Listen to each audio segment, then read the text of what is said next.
need to work closer with his centre. We had a bit of a chat during COVID, but it was just too frantic. I mean, we were just fighting fires. But I mean, where that chat was useful is the common focus on pharmaceutical. And that's what I was trying to get some research. We've got quite a lot of strategic work on pharmaceutical.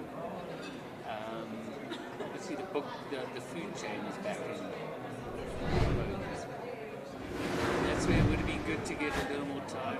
And a vote of confidence about South Africa's long-term prospects, New York-based food and beverages giant PepsiCo has made an offer to buy Pioneer Food Group, which makes Sasco breads and Series juices, in a deal worth over 25 billion rand.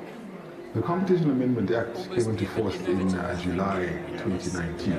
Barely 2 months later, Simba Pioneer merger was notified to the Commission. So this is really the first time we had to, as the Commission, consider the implications of the new amendments, particularly Section 12A3C and Section 12A3E of the Act. So this was really the first time we're looking at this case through the prism of the amended Act, and it turned out to be a seminal case in respect of those amendments.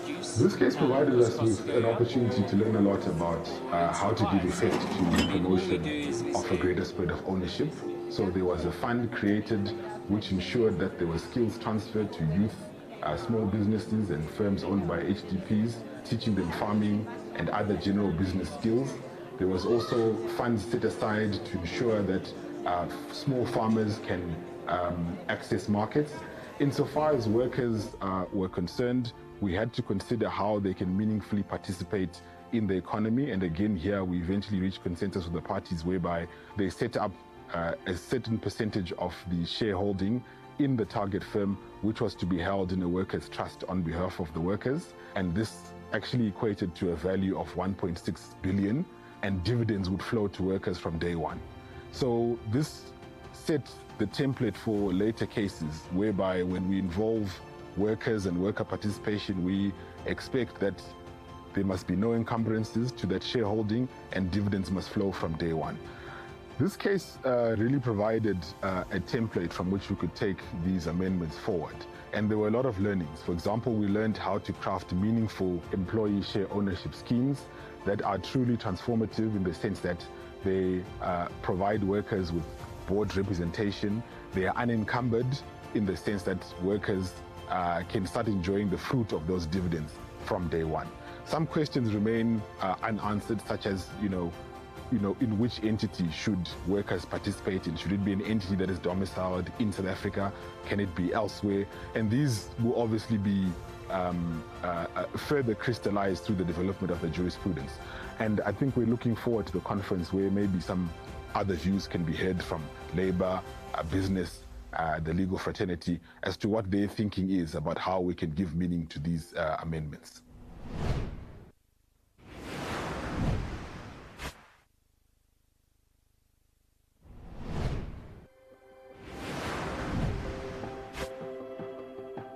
The guidelines introduce measures for increasing consumer choice in terms of the service providers they can use to repair their motor vehicles, and also for the products that they can buy in the automotive aftermarket.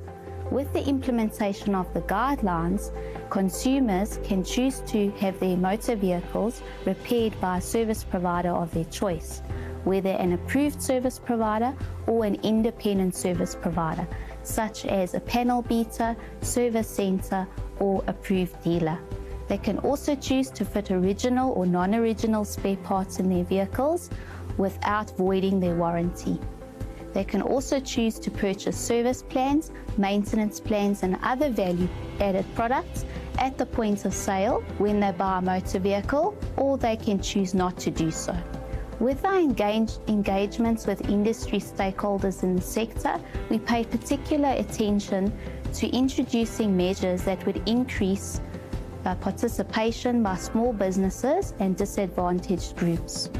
With the implementation of the guidelines, it can increase more opportunities for small businesses to service, maintain and repair motor vehicles that are covered by a warranty. It also increases their access to original spare parts that are sold by car manufacturers.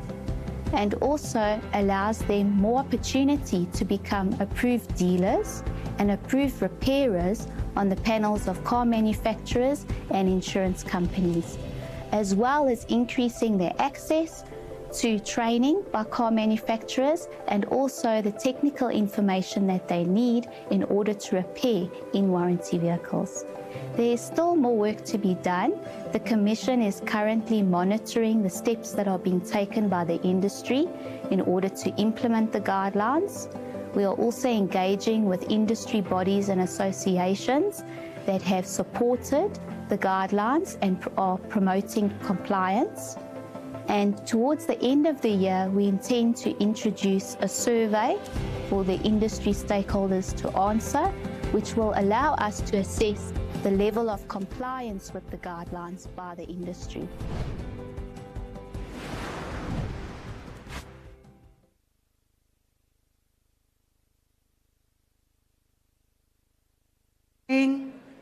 There we are. Welcome back, everyone. Well, not everyone at this stage. So can we give 2 minutes just to herd people in? Yeah, it's a bit thin. It's a bit thin. Abram, maybe Salma, can we just herd people in? Can we just herd people in? I think they're coming in now, yeah.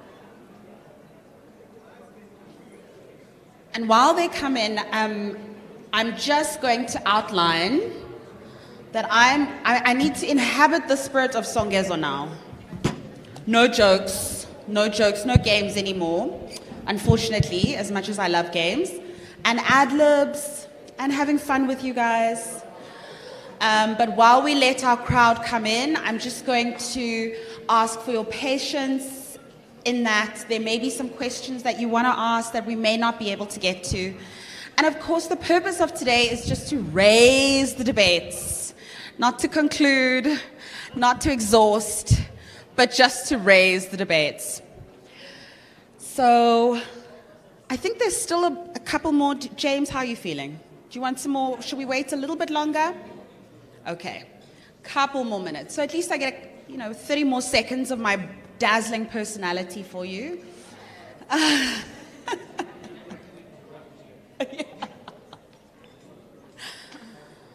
All right.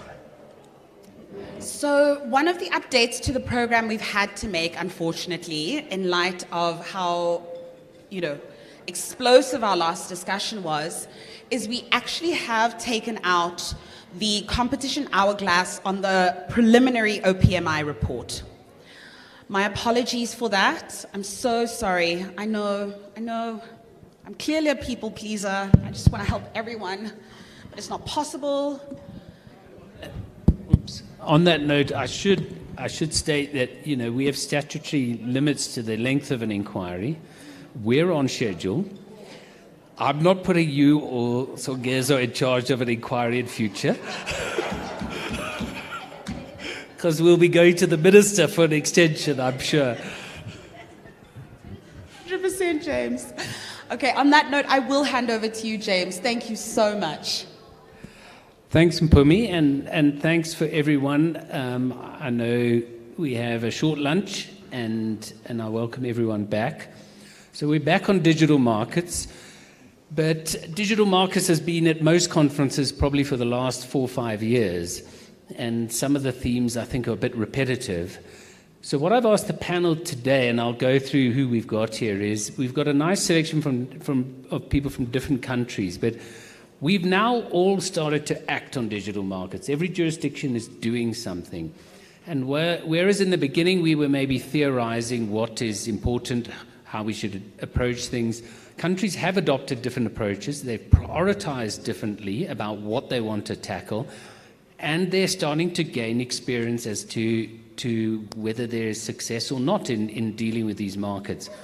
We've also seen, in response to that increased enforcement, at least big tech fighting back, as we would expect. And there may be questions around how we also respond to that. So we're lucky today to be joined by Andrei Tseganov, the Deputy Head of the Federal Anti-Monopoly Service of Russia. We then have Helen Keen-Redpath from BRG, an economics consultancy based in Cape Town. We have Daryl Dingley from Weber Wenzel. So both Helen and Daryl are local, but have some, I think, global clients as well.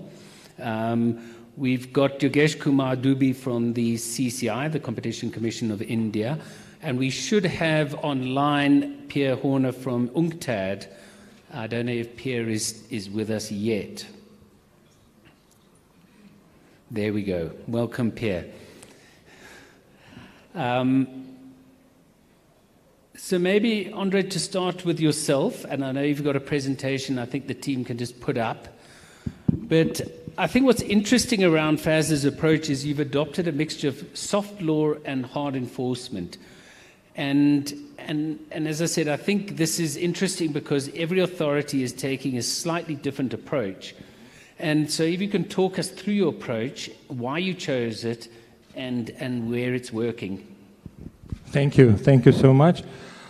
Ladies and gentlemen, it's glad to see all of you after the lunch. I'm happy that you are with us. I am very glad to be a part of discussion on one of the most serious and challenging aspects of competition law development and competition law enforcement, the digital markets.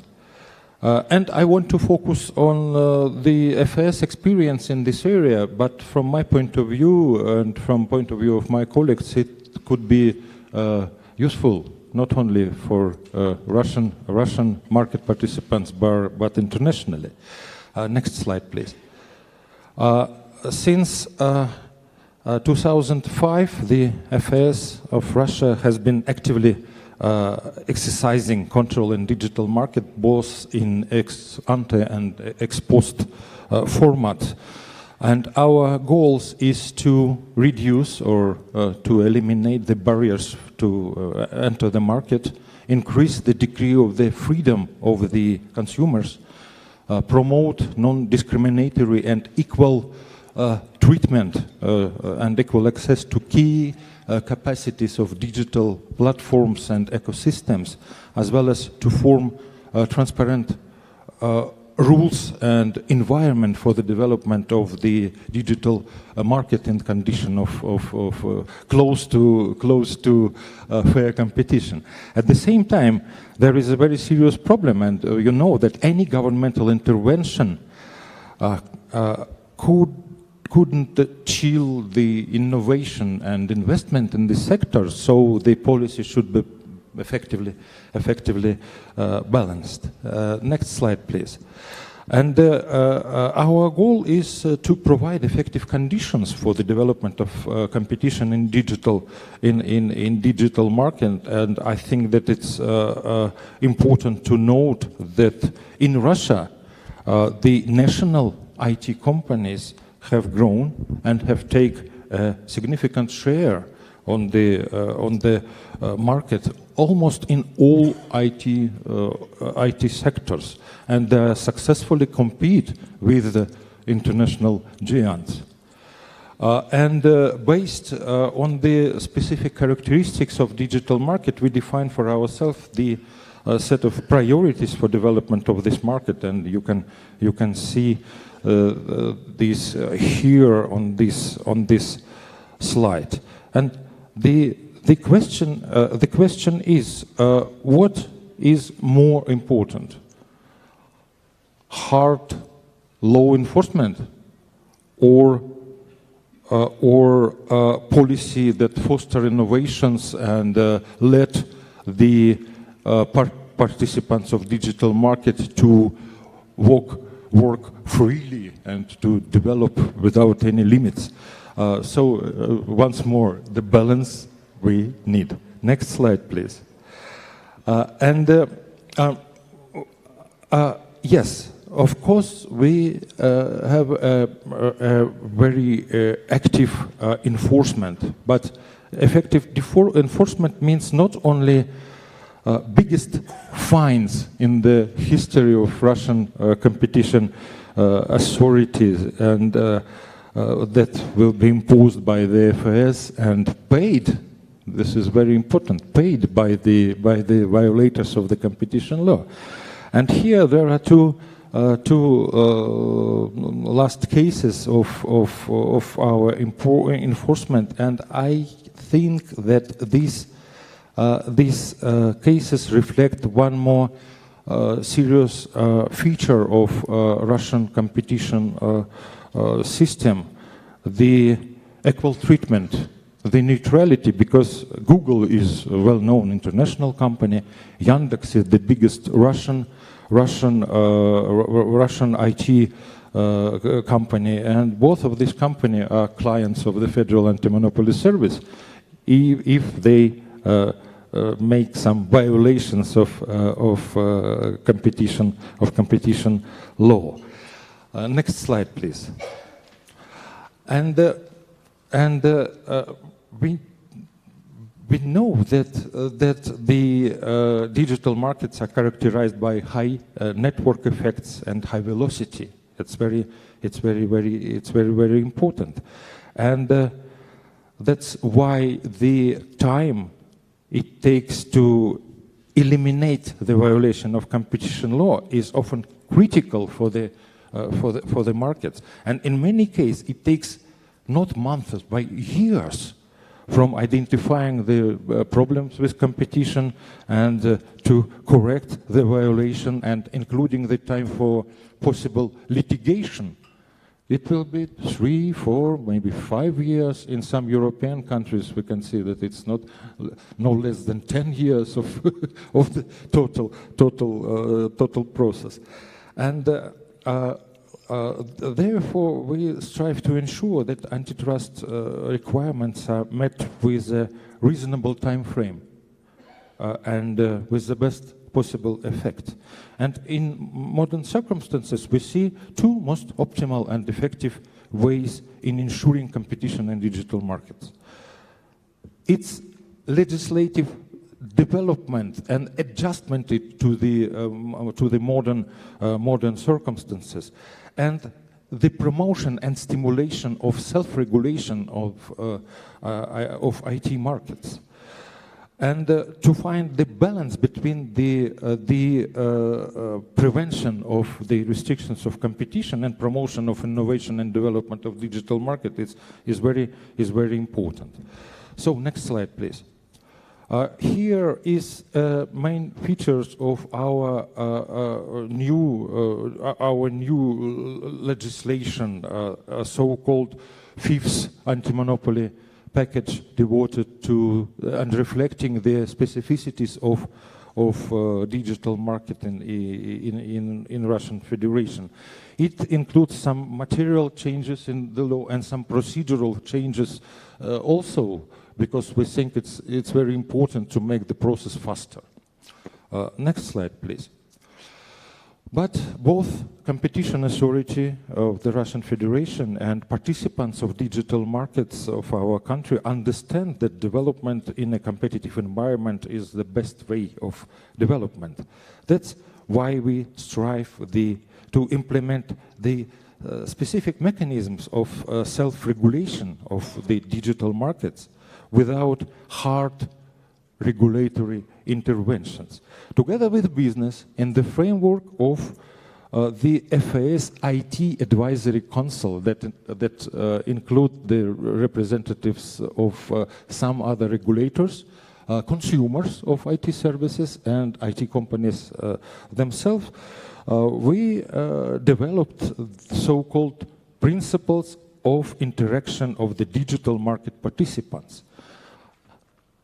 These principles are very simple: reasonable openness, neutrality, ensuring the autonomy of users during interaction with the platform, avoiding ambiguous formulation, you know that it's a problem, of the rules of digital platforms, and ensuring the set of rights of platform users, including specific rights to considering the appeals, right to complain, right to get complete answers for their questions. Next service.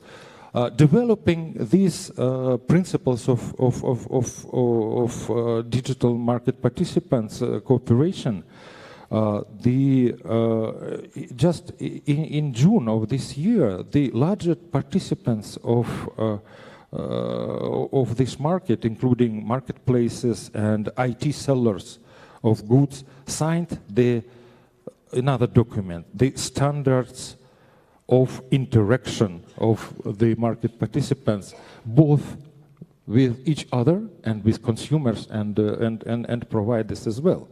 And the implementation of these standards into practice, I hope, will help to avoid most of the issues related to unfair interaction of marketplaces with their counterparts, including suppliers and citizens of the Russian Federation.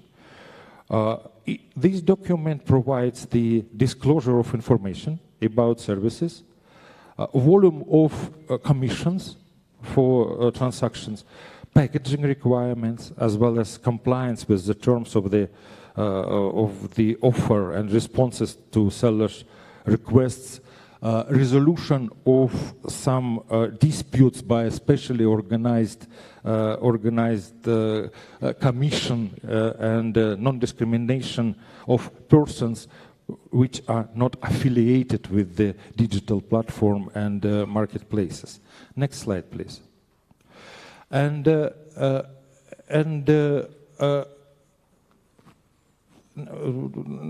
Next slide, I think, yes. And why I tell about Russian experience? Because from my point of view, it's important internationally. Because for any country of the world, it's clear that the participants of the market, the digital dominant companies are implemented the same market policies and make the same violations of competition rules in all parts of the world where they are present. And we review the actions of digital giants that are committed either with global or regional boundaries and in the same way. At the same time, competition authority can protect competition only within their powers. And usually it's within the territory of the state or the territory of the regional group of countries. And from our point of view, unfortunately, this is not the most effective way to respond to the practice of digital giants. And from our point of view, the most effective solution would be to form common goals and perspective of the development of competition on national and global markets, and ensure that their achievements will be the tool that regulators have, sharing experience, sharing the best practices, and exchange the information and make some decision jointly if the legislation led to do it.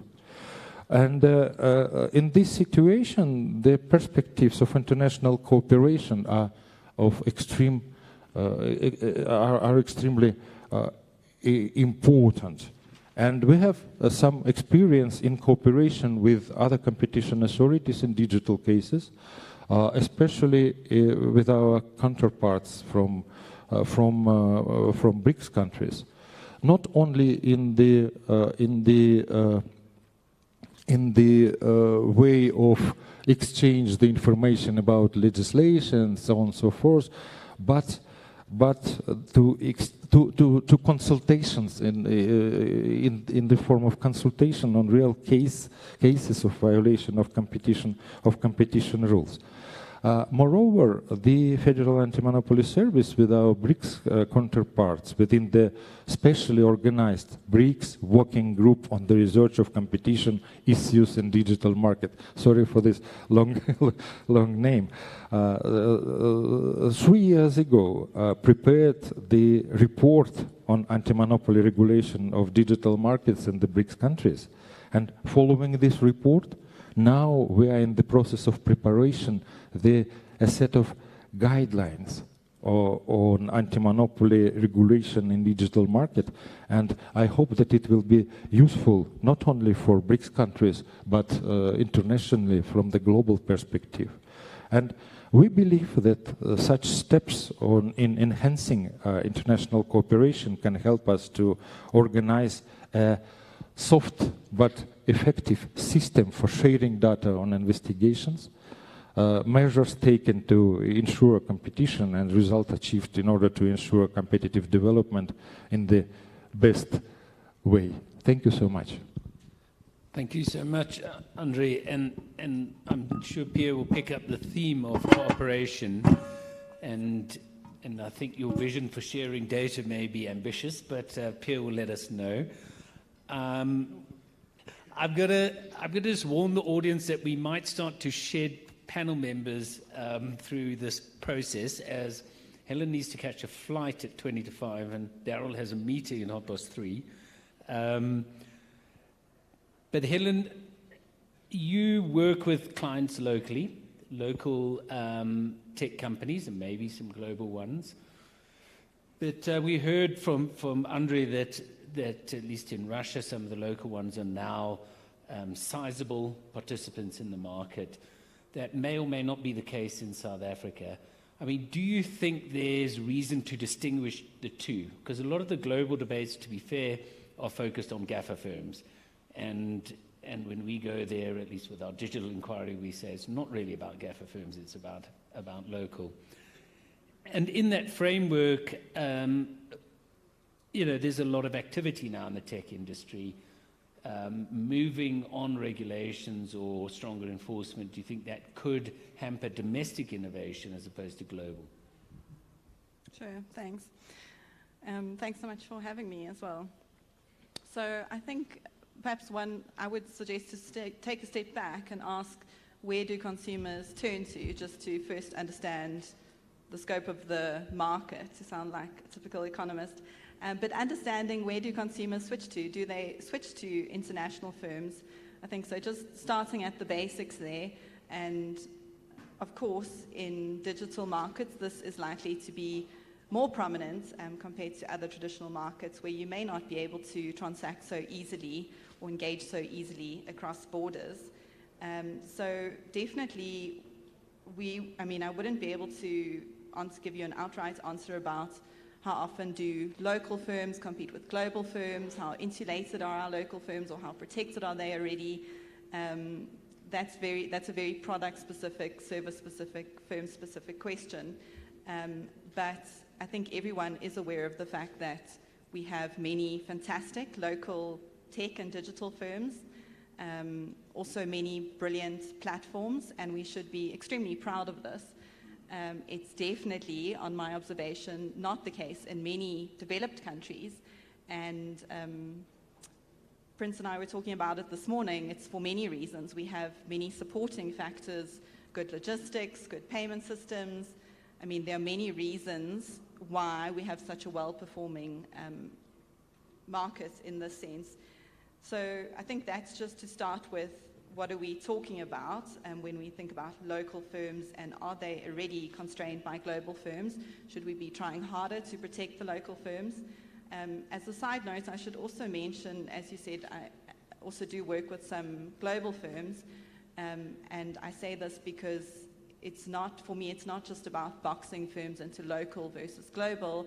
One should also be aware of the fact that many global firms that operate in a very specific line of service are very worried about, and I believe them most of the time, they are very worried about other global firms that have the depth and the breadth to be able to move into another market, to so-called envelop them fairly quickly. So local versus global, but also being aware that there are other concerns also with global firms.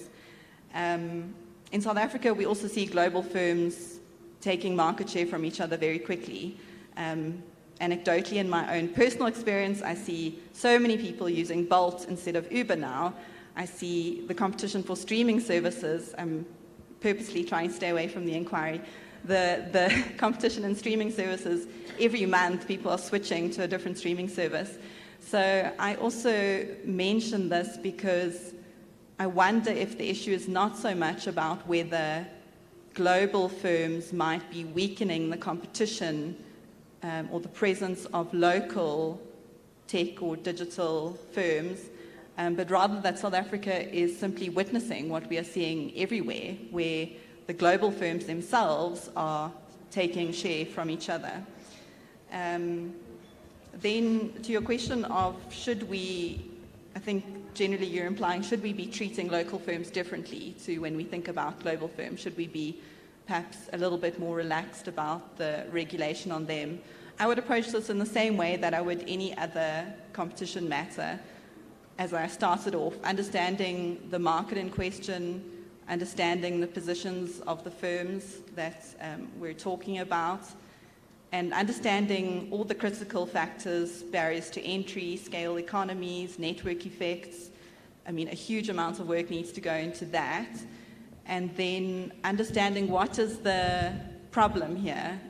In the case of a market inquiry, a feature of a market, or in other cases, an anti-competitive practice. So, of course, not regulation for the sake of regulation, but understanding what the problem is. And then critically, and I think this is probably something I feel strongly about as an economist, is thinking through and trying to find whatever evidence you can to think through the effects of what might be proposed. So whether you're regulating a global firm or a local firm, thinking through those effects.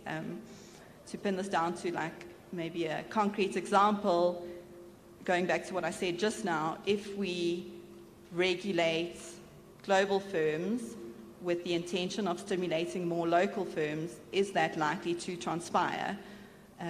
Similarly, if we regulate or remedy something on a local firm, is that likely to simulate further competition, further entrance from coming into the market?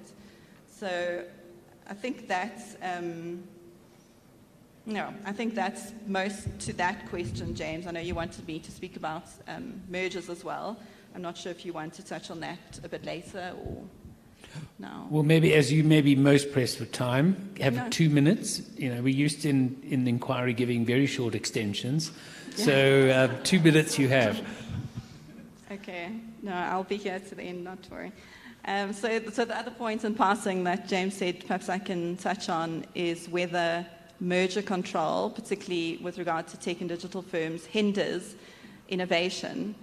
I'm sure the Commission has done brilliant studies on this, and of course there is not one conclusive answer on this.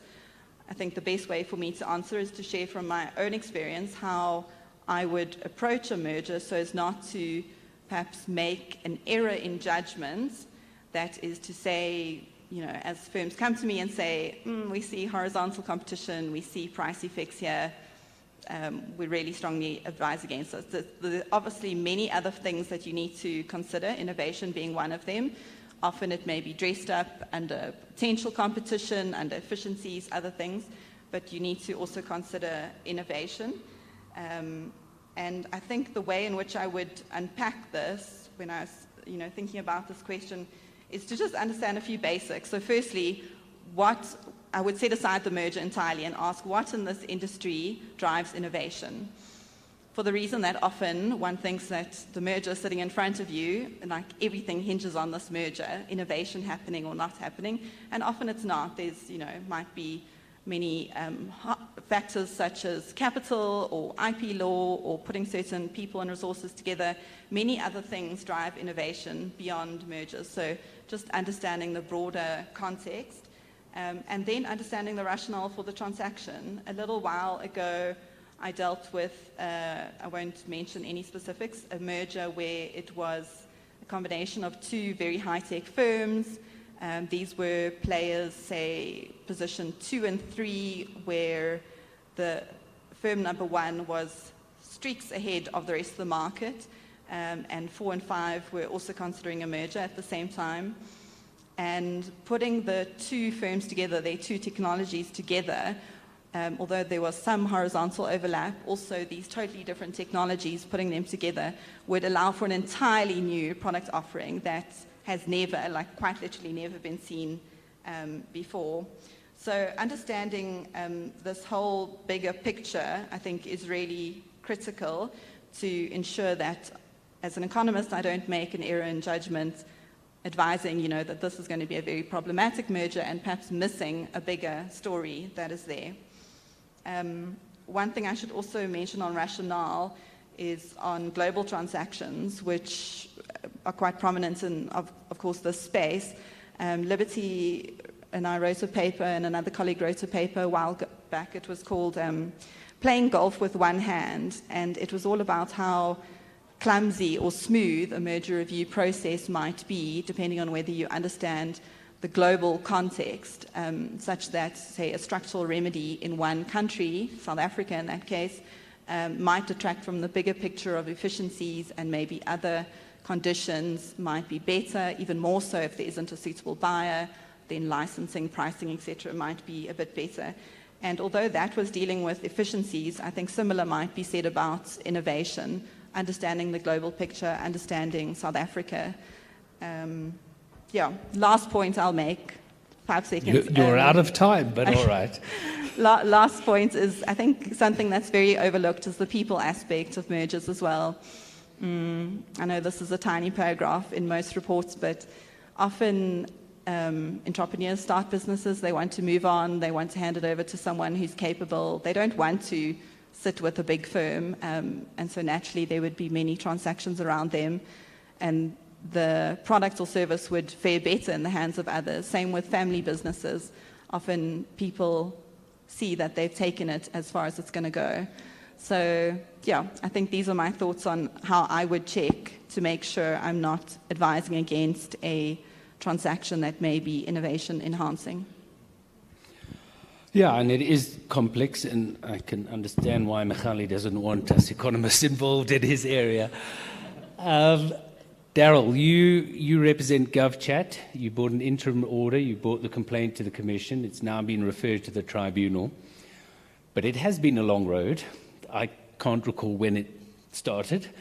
So moving from the economics to the law, I mean, again, we have started to work in digital markets, but what do you see as working at the Commission and what's not working? Thanks, James. I think maybe I just want to start off by just highlighting a couple of points of introductory comments. I think the first one is that I think there's a number of shared understandings which have developed over time. When I talk about shared understandings, what I mean by that is, you know, we know about the fact that the web has spurned all these new industries and new businesses. We are aware of disruptive innovation. I think we're also aware of the benefits of data, but also the challenges around data. We are aware of markets where there are, you know, zero-priced products as well. So we're aware of some of these challenges, but at the same time, we know that it's revolutionized the way we live. It's how we do business now and how countries are run. We acknowledge that there are all these benefits. So I just want to sort of start off with that, and then to say that I think that South Africa is in a very unique position in the sense that we have sharp tools in the toolbox. I think that we have very modern competition law. We are able to, for example, look at creeping mergers. We look at partial shareholding structures, cross-directorship issues. The authorities have the ability to issue guidelines and practitioners' notes and to prioritize sectors and to start market inquiries. So we're in a very unique position. And, you know, together with these shared understandings, I think that we're very well placed to look at competition matters as they relate to digital markets. But there are some problems, and as James has highlighted, timing is one of those key issues. So I thought that what I should touch on really is, in fact, two cases. I know James only mentioned the one, but I actually want to touch on two matters. One is the GovChat matter, and the other one actually is in relation to the PSS, which is an organization that represents all of the major news publishers in the country. So the first one, just to give some background and context to that matter. So GovChat, in July 2020, I'll start there, Facebook, now Meta, decided that it was going to and expressed an intention to offboard GovChat and hashtag Let's Talk, which is a small tech startup that connects government and its citizens in respect of a wide range of service delivery issues. It does so through the use of the WhatsApp Business API, which is an interface. And Facebook, at the same time, has also imposed a whole sort of wide-ranging use of and enforced these what we call exclusionary terms and conditions that regulate the access to that WhatsApp API in many respects, particularly in respect of access to data. Now, those terms and conditions effectively shield Facebook from potential competition, such as that presented by GovChat, and the data which it harvests to produce these products and these services. But GovChat uses this API really to gain insight in real time in relation to these digital issues, and obviously offboarding would cause considerable consumer harm and also impact upon innovation. So this matter we initially launched interim proceedings towards the end of 2020, and we were granted when I say we, my client was obviously granted an interim interdict, which then ran for 6 months and was then extended for a further 6 months, and then the matter was referred and has been referred now to the tribunal for prosecution in March of this year. But you can see from that timeline that it's a very long one. And there are a number of problems with this, of course. You only have interim protection for so long. And it's obviously very costly to bring these kinds of proceedings. The other problem is, of course, dependency. So, when you are a small software vendor, you are dependent on the platform for your business. And, of course, during interim proceedings, to some extent, the status quo has to be maintained. So you can't develop new functionality, new products that you can bring to the market. So you are almost fighting in the market now with one hand tied behind your back. So if I look at that and then I say to myself, well, what, in light of international cooperation and in light of these common understandings around these markets, how could we improve the situation?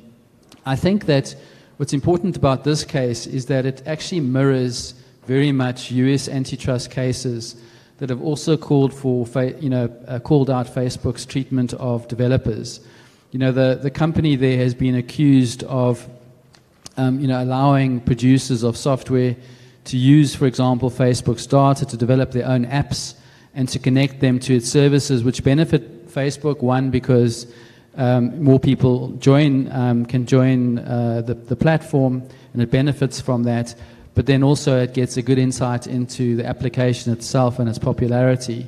And then what they've done is that's what the US authorities call, to unlawfully buy or bury, where they initially try to buy those businesses, alternatively to try and shut them down and remove them from the platform, which is really very similar to the situation in South Africa, where you have GovChat, that very innovative, developed a fantastic product, generated a lot of interest in that product, and then was threatened with offboarding and had to deal with these very difficult terms and conditions.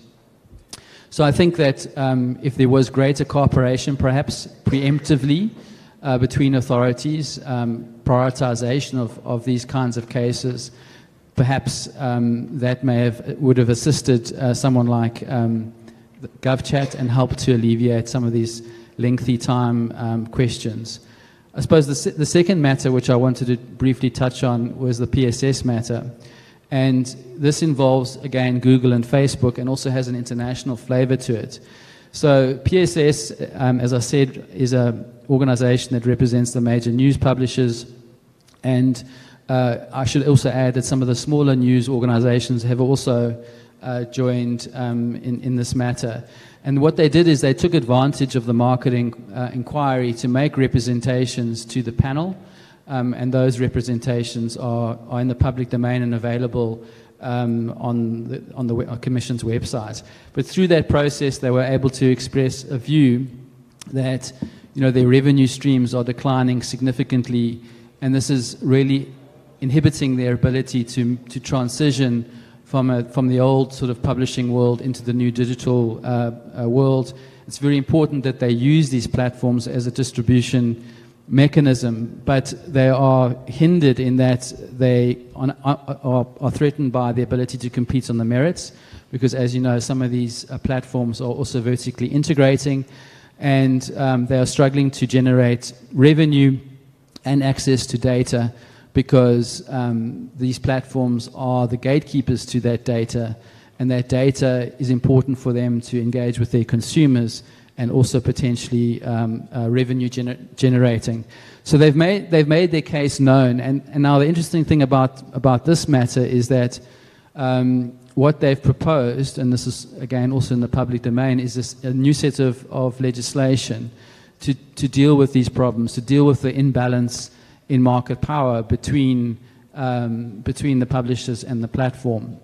And this is not too dissimilar to what's happened overseas, where in Australia, the Australian authorities have come out with a news media bargaining code, and this has actually compelled Google and Facebook through Meta to pay a reported $200 million in the first year alone. And now Canada, their authorities have followed a very similar law and very similar process for media companies to be rewarded basically for their work.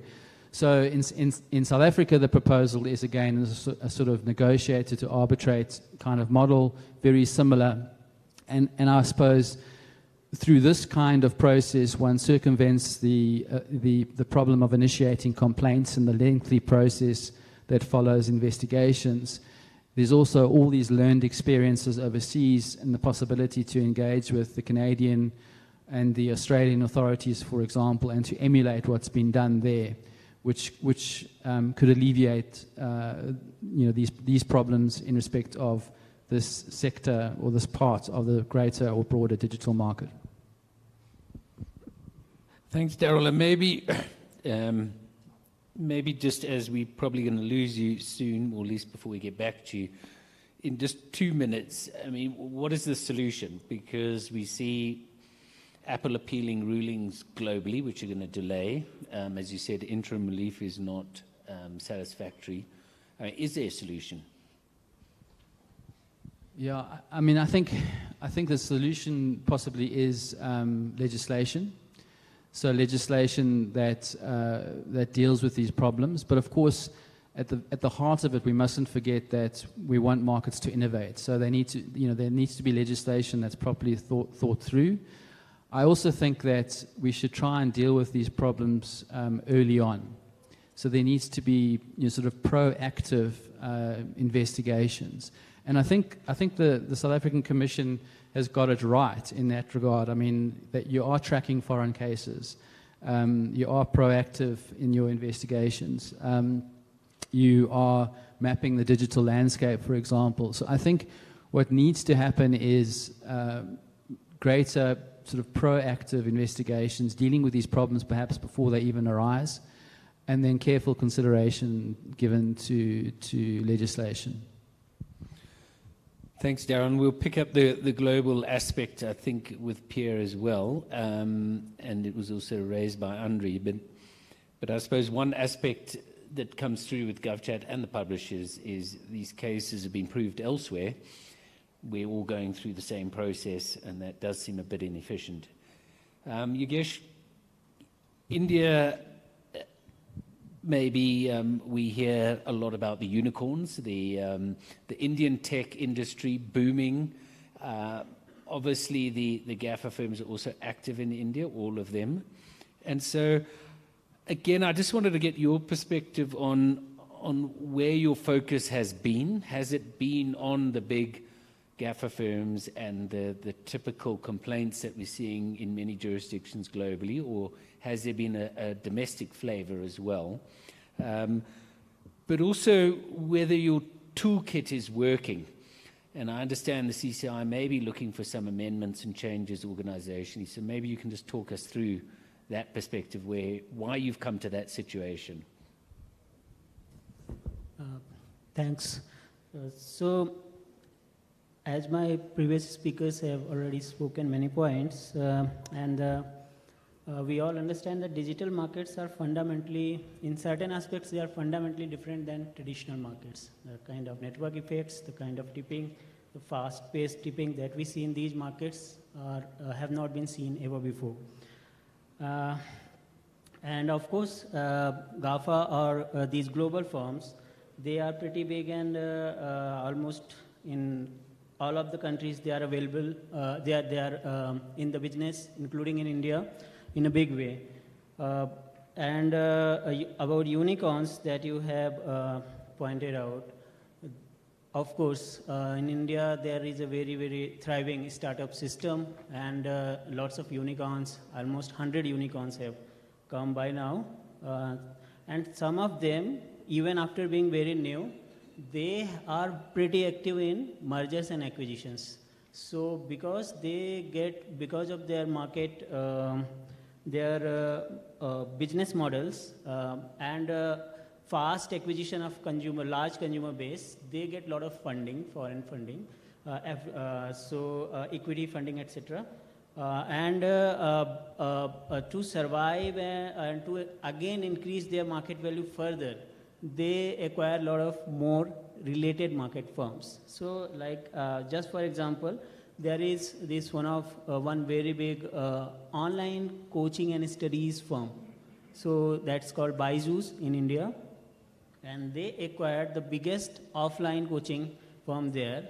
And when you exactly see the markets, relevant markets for both of them, you can say actually they claimed, and you can also find that it's even if you combine both of them, market share is not very high, but actually they claim that they are in different markets. They are in online and offline. So that way there is no concern at all. You cannot even raise concern. So that's happening, and Commission is very lively to that. We are having an eye on the markets. And then regarding these amendments, so there is new competition amendment bill in the Parliament right now. It has been presented and it is being discussed by a parliamentary committee of multiple departments and multiple expertise. So some of the main amendments which may have good significant impact on these digital markets is one is for mergers and acquisition screening. Till now we were having just assets and turnover criteria. Now we are going also to have this deal value criteria. So what we saw in some of digital markets earlier, though the assets are almost, because there is almost nil physical assets, very less physical assets with the digital firms given their online business model, and the zero price models, they are not charging you anything, so even turnovers are very less. So many of them big mergers, they just did not come to the Commission. They were not required to be filed. Like just for example, you know Facebook acquired WhatsApp and Instagram, or Google acquired YouTube, and that was not reviewed by the authorities at that time because of the size, did not qualify for the review. So now we are going to have this deal value criteria, because even after less turnover and assets, many times these deal values are very high, in billions of dollars, because of the business model and fast increasing consumer base. So prospective revenue and business potential is very high. So that's why these deal values are very high. So it was thought that we will have this criteria. Earlier it was also thought that we should have a power of reviewing all the mergers, whatever we feel may have an impact on markets. But then that can be little bit arbitrary, and there can be a little bit uncertainty in the market. So objective criteria as a first step, this has been thought. Then Commission is also in the process of setting up digital markets units. So basically there will be some dedicated resources for the digital markets because of the flurry of cases and the complexity of the problems in these markets and the speed at which we will need to intervene, otherwise already the whole market scenario will change. And then Commission rarely gives an interim order, but in one of the digital cases, it gave an interim order. So it was an OTA's, online travel agencies case, and the dominant player, there was complaint against dominant player that they have entered into an exclusive agreement with with a vertical player who were listed on their platform and removing all other players. So, and they said, there are other OTAs in the market and you can go and list yourself there. Why do you want to just come to us? And then the case was filed. Finally, Commission, looking at the the scenario of the market, Commission gave an interim order that till the final hearing, you have to list them. And after, in the final, if we find that, okay, fine, you are not kind of essentially for their survival and you are not dominant or something, then after you can take your call, but till that time you have to list them. So interim was not only for status quo at this time, but status quo before they ousted those smaller platforms, smaller players from their market platform. And then competition law in isolation, again, of course, we other speakers have spoken about international cooperation. At the same time, within all countries, many sectors and industries have these digital markets are overlapping across, and the regulation is not only by competition law. So, in India, there has been discussion about e-commerce rules, FDI policy, and talks about data privacy laws, so personal data protection also. Some of the some of the solutions which are required, which are thought to be required, are interoperability and data portability. So the data, earlier the platforms were saying that these are, we are getting, you agree when you list on our platform, like when you make a Facebook profile, just for example, or anything, you agree to share all your data with us, and it's our exclusive this thing. But now the users are being given little bit more control over their data profile, and they can kind of, the thinking is, there is no explicit order till now. The thinking is that there should be a provision so that they can even switch from platforms with all their earlier data. So that way interoperability may increase, and frictions of these markets or entry barriers for new players may reduce little bit. So of course these markets are pretty complex and there is no easy solutions, but a multi-pronged strategy as well as international cooperation are very necessary. No, thank you. And I think you've raised an interesting point about internal cooperation or national cooperation. And maybe just a quick follow-up question. I mean, that coordination around other policies and even laws, is that centralized in any way, or is it agencies that are just cooperating with each other? Yeah, that's a very good question. So it is not centralized, at least in formal way till now. But there are provisions, explicit provision in competition law that allows us to deliberate and to interact with other agencies, as well as there is another provision in our law only, competition law, that other agencies can make us formal reference if in their sector if they feel there is a competition issue. So like with electricity sector, with telecom regulator, and with many other regulators, we have been interacting. And even Commission was called for the national, for their views for the national e-commerce policy. So and now we are getting more and more references. That's what I have seen. So whatever laws, regulations or policies are coming which may have an impact on competition and digital markets, they are being referred to CCI more and more. Well, and that may be the value of a digital markets unit in coordinating that. Pierre, I don't know if you are still online with us. I think you've heard most panelists have raised, in fact, cooperation and global cooperation as well. And I suppose what we have seen is agencies are talking to each other. Some are sharing their experience, but not necessarily their confidential information. And it may seem a bit unsatisfactory at the moment that we're all fighting the same cases again and again. So maybe just from UNCTAD's perspective, because you do try and at least facilitate cooperation, have done so on cross-border cartels, maybe you can just give us a perspective on where cooperation is, where it's going, and what it could do. Thank you. Can you hear me? We can. Excellent. Unfortunately, I won't be able to be connected more than 3:30, which is your local time as well. I unfortunately have another meeting, but I've been following all the discussions.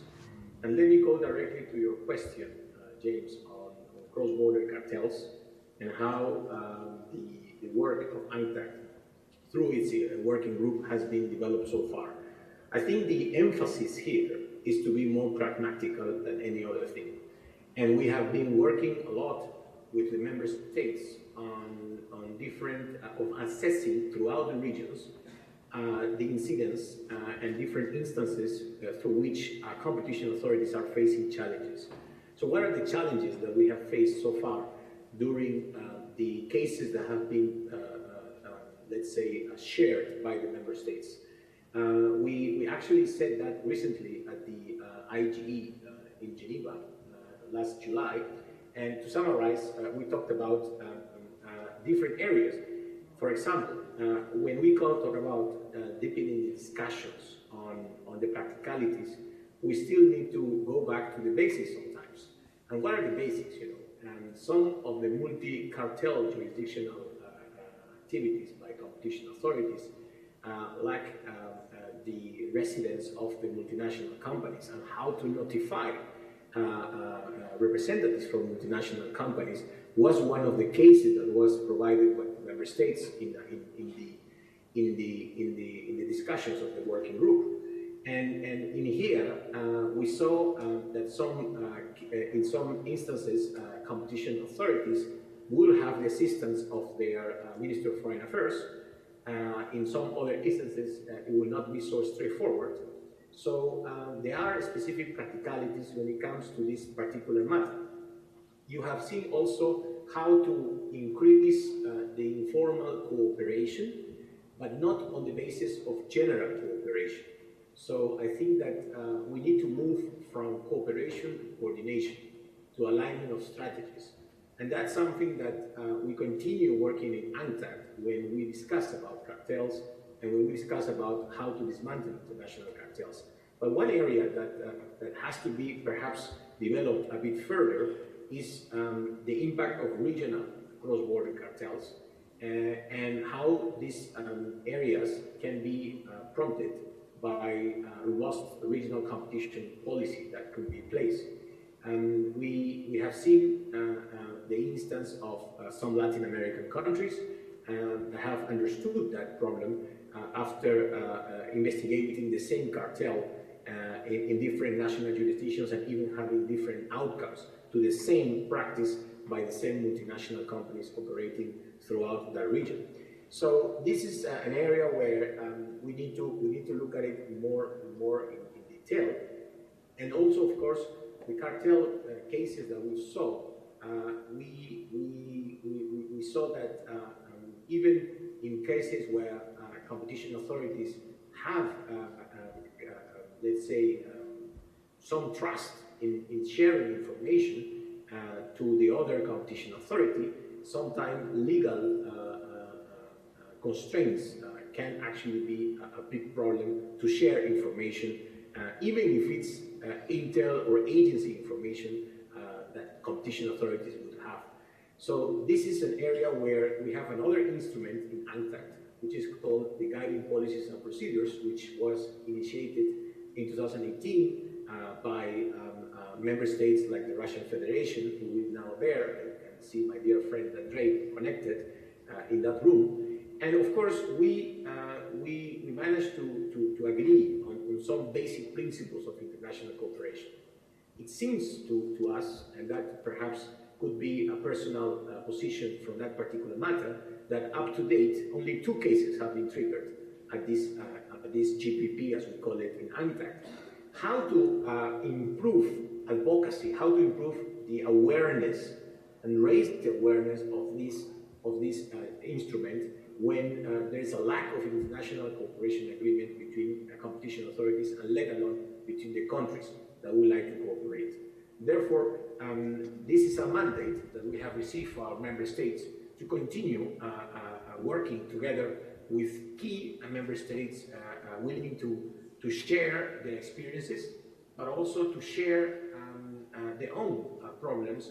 And that is something that, as you, and I heard it also throughout the discussions today and yesterday, that the issue of cross-border cartels, sometimes in jurisdictions where there is a very low competition culture, would be a very far away topic. But you have also seen that in some jurisdictions, prosecuting an international cartel can actually be easier than prosecuting a national cartel because of the local conditions and some of the constraints that the competition authority would face when it comes to local conditions and local circumstances of the market itself.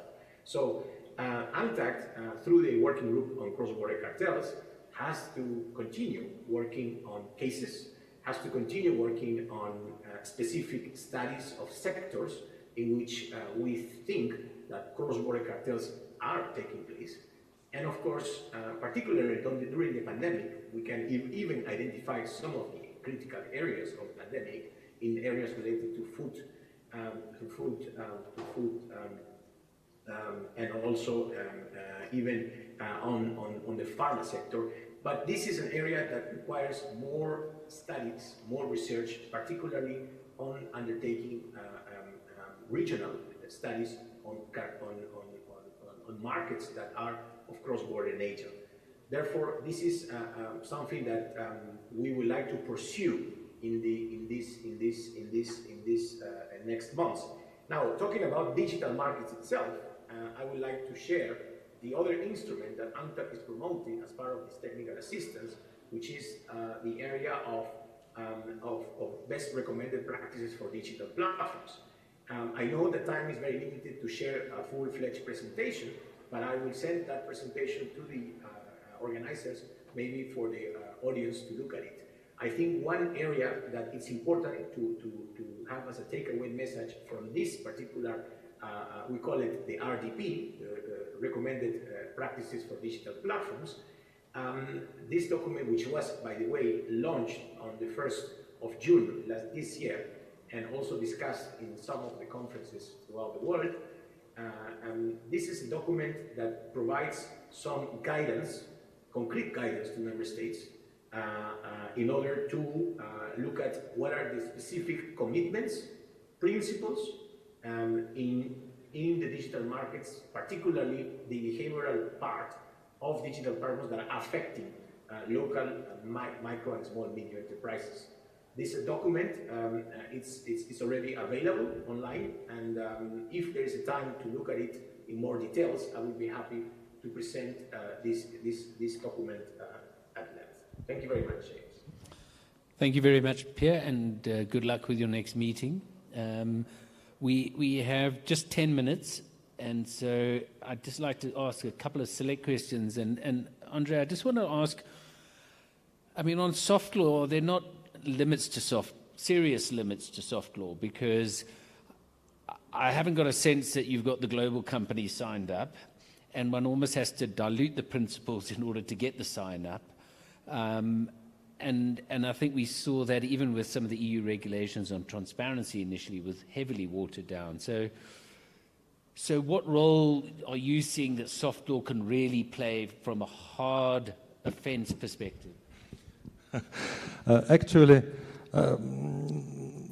we can use a wide toolkit of different instruments of soft regulation. For instance, we in Russia use a practice of so-called warning.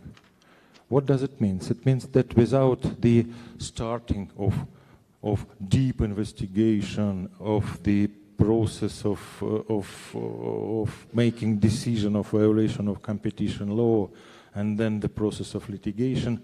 We just warn the market participants. Yes, here, and here, you do with some traces of violation of competition law. If you want to correct your behavior, yes, please, you can do it. If you don't want to do it, yes, the all force of competition authority will be opposite you. Another way, it's a specific self-regulation. We use it in advertising market, in retail trade market.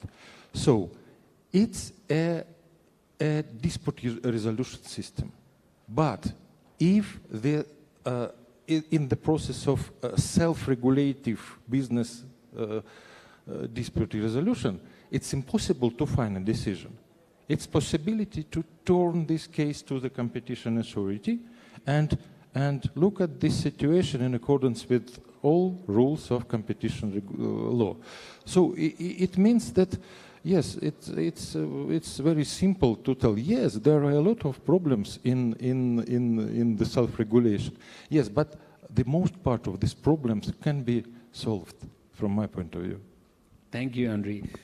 Daryl, can I just grab you for 2 minutes? As I'm not a lawyer, I'll propose probably ridiculous things. But is there not a case, if it's the same companies guilty of the same offense in another jurisdiction with a similar law, that we can't have a fast-track tribunal or investigative process? And there may be limits on what we can pull out of the other jurisdiction. Maybe Pierre can solve that for us. But is that not something we can do, and is there not a parallel to in a sense, international cartels where we rely exactly on convictions elsewhere to process? Yeah, I think it's a very good suggestion, but I still think though that everything has to be evidence-based, and you still need to give parties the opportunity to meet the case that's presented, to them. So I still believe that we need to follow legal process. But I think for me what's really important is, and that's what I was trying to, I suppose, get at initially, is that I think that there needs to be the tracking of these cases and then cooperation between the authorities. And I'll give you an example. So, many of these cases are extremely complex, and it takes ages to get to grips, to understand the ecosystem, the extent of the ecosystem, the players, how the charges and commissions are working. There's often a blurring of the lines between products and services. Now, so all of those learnings from these international cases, if there was some way of funneling all of that to South Africa, that would expedite the process. So you wouldn't have to go through that whole process all over again. And of course, and another important factor to consider is the sort of jurisdictional reach that authorities have. To get information and to understand, again, the ecosystem. If there was international cooperation, funneling all that information to South Africa, I think it would make it easier for parties to be prosecuted. But I still firmly believe that there needs to be an evidence-based approach. The law needs to be followed. Parties need to be given an opportunity to make representations and meet the case. And I think as the last session expressed their frustrations with economists, maybe the economists can express our frustrations with the law at times. Yogesh, one thing we've thought about, and we issued draft guidelines on merger notification based on deal value, was almost, I think this has been identified as an issue and it gets us in the room, but are we really equipped to assess these sort of transactions and the forward-looking, and are the courts ready to assess them? So we put in there, we get the mergers, but what do we do with them? Okay, so are the courts ready? So regarding that, I think it has always been an evolving process. Before digital markets, there were some other markets. So, and courts are like hardcore law persons. and there is a lot of economics in this. So I think courts will be ready. As per our experience shows, we are really hopeful about that. If we can really justify our analysis, so there should not be a problem. What was the other question, sorry? No, I think that was the main question, and maybe, I mean, to pass it on to you, Helen, as well, as an economist. I mean, can we really make these predictions? And even if the economist can, is the court willing to accept it? Particularly in respect of any like mergers or cases across Yes, the board? so nascent mergers where they haven't developed necessarily the revenue streams, but the value and potential is clearly there, and the purchaser sees that, and it may be a killer acquisition type, it may be a strengthening of a portfolio type merger, but are we equipped to really make those predictions? Because I think we focused on getting them notified. I'm worried when we get them notified, are we ready? Yeah, I wish I had one single answer. It's very difficult. Even if we look back at transactions that were prohibited for that reason, potential competition, and then you look at what happened thereafter, did the other firm move in? And they didn't. That does not necessarily tell you that the decision was correct or not. So it is a very difficult thing. Of course, if we're talking about potential competition, all the facts, the legal, strategic documents go a long way to determining, is this firm definitely going to enter? But then I would say the bulk of the work as an economist would be on effects. Is this firm being in the market going to have a competitive effect? We don't simply want an additional headcount of firm, we want competitive effects. Just thinking about, are we equipped? I mean, given the broader discussion, I'm often working on mergers where they're being notified in multiple countries, and in South Africa too, and we often don't have sight of the international documents for a big part of our work, which is inefficient, of course.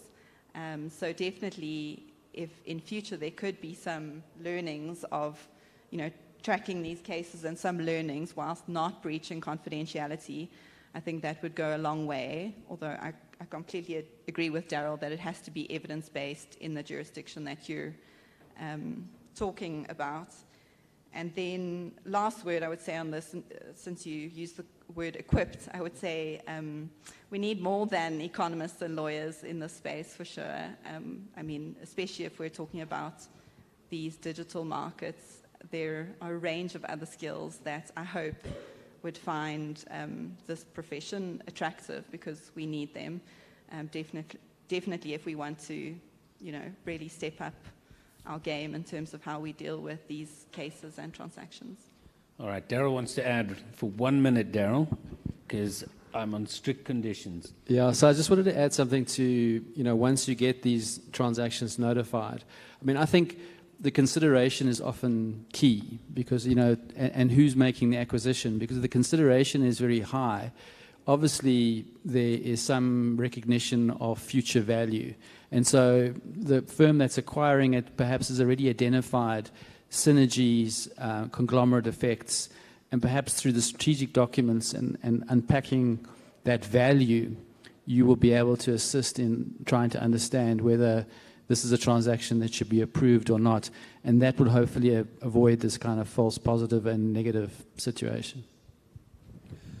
Thank you, and we'll end there. I think maybe on that note, I think the inequity in the global system is such that certainly when we require notification, we don't get the documents that either EU or US gets.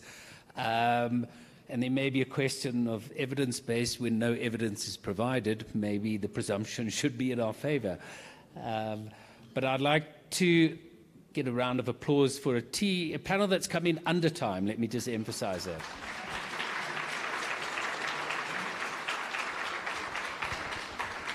Thank you for that leadership, James. And on that note, we're going to give you 10 minutes for tea. And we are back at 10 to 4. Thank you very much. We're resuming with Yanis Llanos straight afterwards. Thank you.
investigate anti-competitive conduct, to evaluate mergers and acquisitions, and finally, to assess exemption applications. We investigate many cases in these areas, but today we'll focus on just a few exciting cases that have had a big impact on the market over the years. For instance, Busi, an analyst in the Mergers and Acquisitions division, will tell us all about the Cashbuild and Buco merger. Anele Daka, the Commission's first in-house financial expert, will take us behind the scenes of the all-important PCR case that saw COVID testing prices come down. Besides investigations, we'll hear about other market interventions, like the work the Commission has done in the school uniforms industry and the guidelines the Commission facilitated in the automotive aftermarket. So, let me not waste any more time. Over to the analysts.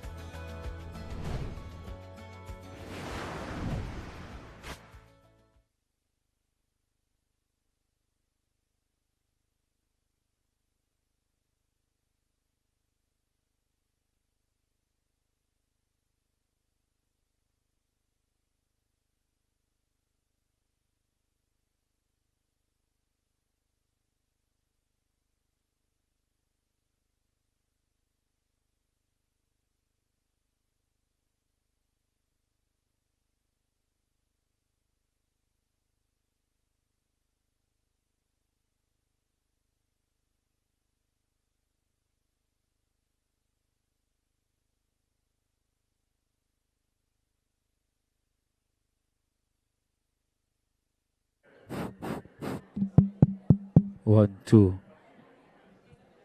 1, 2.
So in September 2016, the Commission received notice of a large merger in which Mediclinic South Africa intended to purchase an independent hospital group called Matlosana Medical Health Services, or MMHS. Mediclinic SA owns around 50 or so hospitals in South Africa, one of which is located in Potchefstroom. Both of these towns are in the Northwest Province. MMH operates 2 multidisciplinary hospitals in Klerksdorp, Wilmed Park Hospital and Sunningdale Hospital. There are, in total, in that region, about 3 municipalities next to each other. There are about 5 hospitals in the 3 adjacent municipalities. And so, post-merger, Mediclinic South Africa would own 3 of the 5 hospitals in those 3 municipalities. In light of this, the Commission recommended that the merger be prohibited as it was more likely than not to lead to a substantial lessening of competition in the relevant market, resulting in a significant increase in the tariffs for acute hospital care for both insured and uninsured patients. I think when we first got the merger filing, I think it became apparent quite quickly that there was more to this merger than met the eye. I think we suspected that it was likely to be harmful for competition, given the extensive body of research that was conducted in relation to the industry. But there was this pressure to almost evaluate it through a more narrow lens without consideration of the broader context of a healthcare market as a whole and the right to healthcare as enshrined in the Constitution. The healthcare market inquiry, as well as other research pieces and investigations in the healthcare market, have consistently found high levels of concentration and concomitant adverse competition outcomes in hospital markets. The CAC's decision to overturn the tribunal's ruling prohibiting the merger can be viewed as a sort of an offshoot of this approach, traditional approach to competition policy, which is why the Commission sought clarity from the Constitutional Court by seeking leave to appeal the CAC's decision. Indeed, the broader context of the healthcare market and the right to healthcare was a key feature of the Commission's application for leave to appeal. At the start of this process, a key consideration for the team in understanding the effects of the merger was the broader context of the healthcare market and the economy and the provision of health services. However, the primacy of this approach would not have been ratified by the Constitutional Court if the CAC had not overturned the tribunal's decision to prohibit the merger. The decision by the ConCourt has provided much needed clarity on the correct approach to establishing the overall impact of mergers and conduct generally, competition-related conduct for the Commission and the courts in making their determination. The constitutional right to healthcare specifically has been identified as a key consideration when approaching matters in the sector. Indeed, a relevant factor in the Commission's referral regarding potential abuse of dominance by Roche relates to the constitutional right to healthcare.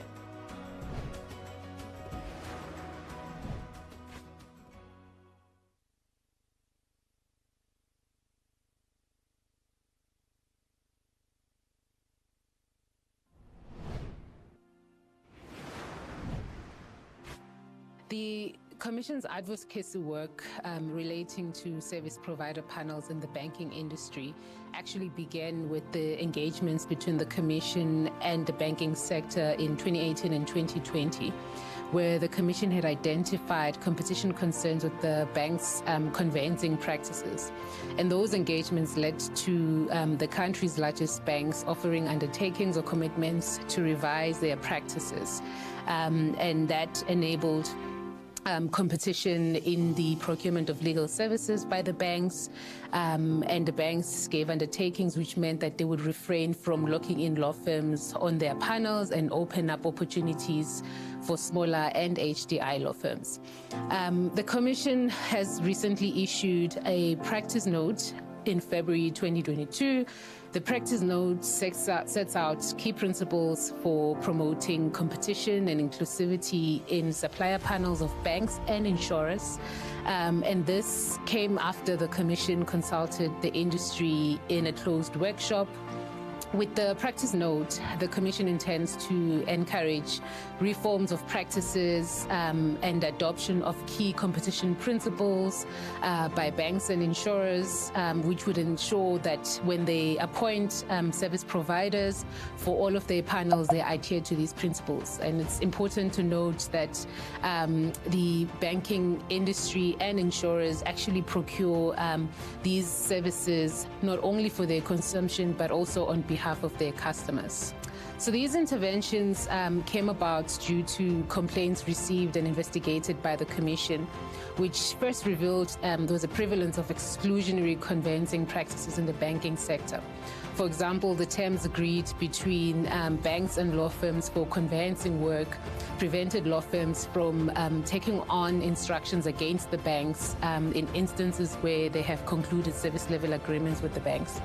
But also the Commission had received complaints which had revealed that there are concerns relating to the unfair appointment of work to service providers and that the allocation of work was actually not fair and inclusive.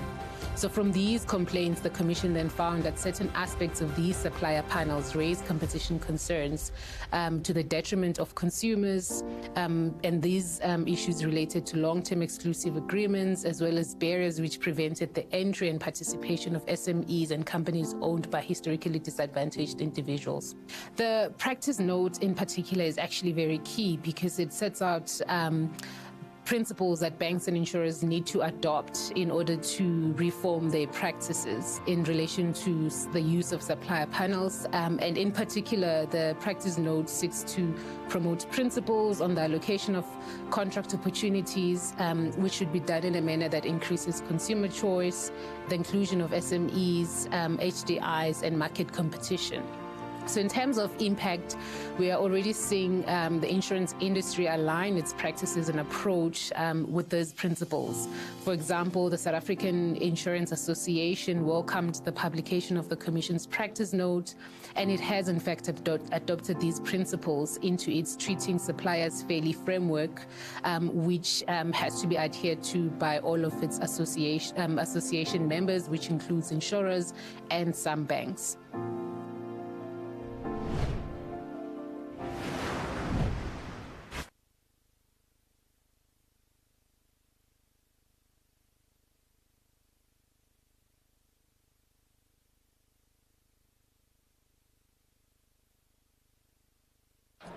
Testing. 10 minutes flies by, hey? It's like you just go, sekuphelile.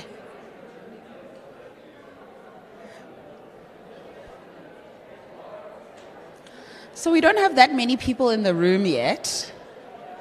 And I'm going to just signal to some of my co-organizers about when they believe I can start. I did say 10 minutes. And I think we've taken 15 now.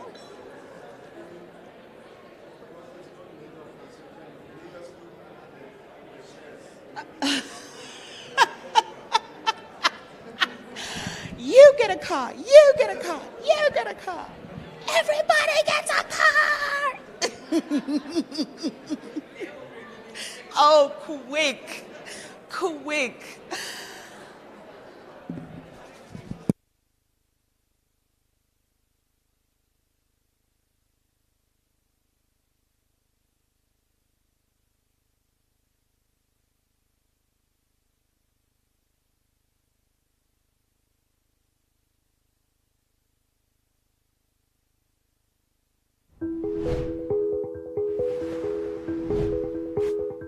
Thank you for inviting me to participate virtually at this annual conference on competition policy and law, which is convened by the South African Competition Authority.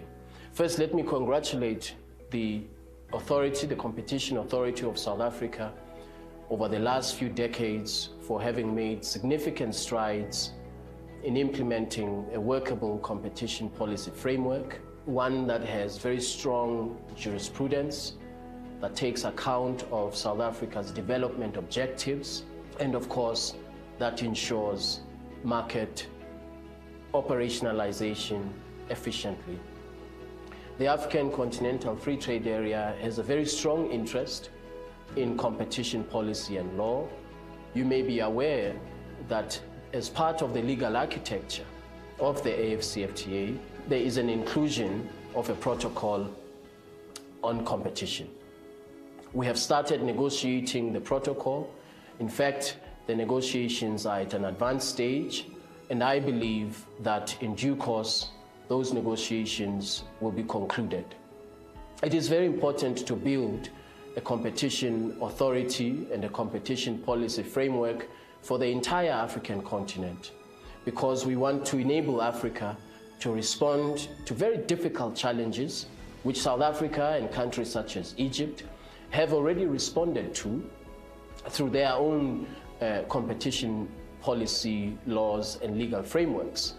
These include cross-border cartels, questions around competition, questions around consumer protection, which are very important aspects of what we want to address in a framework for competition for the African continent. The AFCFTA has been ratified now, as we speak, by 44 countries. We expect that by the end of the year, almost 50 countries will be state parties to the agreement establishing the AFCFTA. It's a significant development. We are at the cusp of leveraging a market of 1.3 billion people with a combined GDP of 3.4 trillion United States dollars to make sure that the African continent in years to come is globally competitive, has industrial capacity, and has competitiveness within country and within region. Of course, we recognize implementation of the AFCFTA is not going to be an easy task, nor will it be a task that takes place overnight. We as Africans will have to be disciplined, decade after decade of implementation of the AFCFTA, including, of course, the protocol on competition policy and law. But I'm very encouraged by the very, very good progress that we have made in a short space of time. In less than 2 years, as I've just mentioned, we have 44 countries that have ratified the agreement establishing the AFCFTA. These countries have committed to reducing and eliminating barriers to intra-Africa trade, to intra-Africa investment, and to ensuring that in areas such as inclusion and development, ensuring that the AFCFTA is equally responsive to that challenge. In this regard, we are negotiating the protocol on women and youth in trade because we believe that young entrepreneurs and women, small medium enterprises that are led by women, are actually significant contributors to Africa's overall GDP and create over 450 million jobs in the small and medium enterprise sector. Therefore, the AFCFTA must be responsive to their needs. Once again, I wish you very good deliberations. I hope to be able to join you in person next time. All the best and good luck.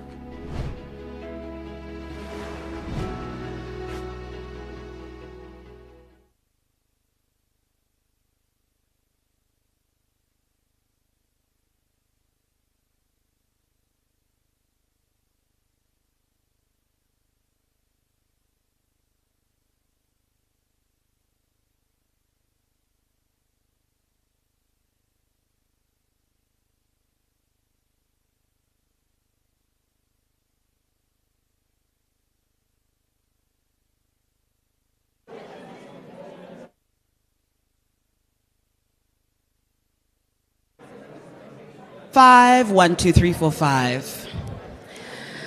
All right, I'm going to ask those in the room with us if I can have your attention. If I can have your attention, please. We are resuming.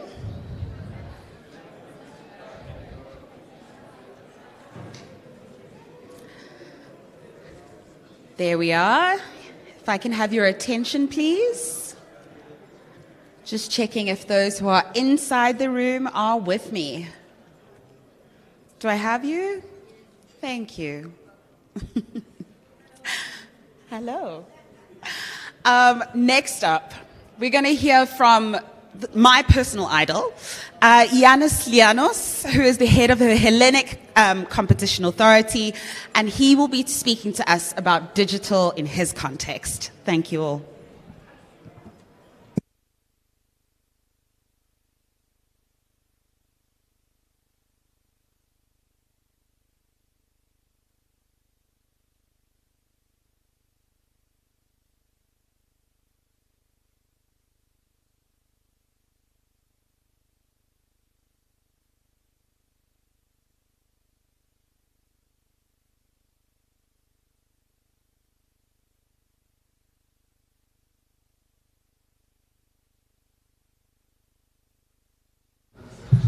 All right, so thank you very much, and thank you very much to Thembi and to Commissioner Tsepe for their invitation today to present you the regulatory framework in Greece, but more generally in the EU. In order to prepare this presentation, I had to do some homework because the EU has been adopting a number of regulatory texts for different things the last few months. So it has been a very intense regulatory moment for the EU. And from my perspective, it was also very interesting to put everything together and see actually how the emerging regulatory framework and system in the EU is actually framing the debate about digital platforms. So we can actually move to, we can start the presentation probably, and we can move to the first slide. So the next one, please. All right, so if you can just push another button as well, because I mean there's an extra thing in the slides. No, okay. So what is really driving the regulation of digital ecosystems in the EU? It's basically big tech dominance, and of course, you know, we have been discussing a lot the last 2 days about the digital platforms and the fact that they have been marked by phenomenal growth. Of course, we have in terms of market capitalization, the 10 largest corporations in the world. I mean, most of them are actually big tech platforms, and big tech has become much bigger in the COVID-19 era. And obviously, we have seen a tremendous increase of power. And this has, to a certain extent, led to a triggering moment for regulation.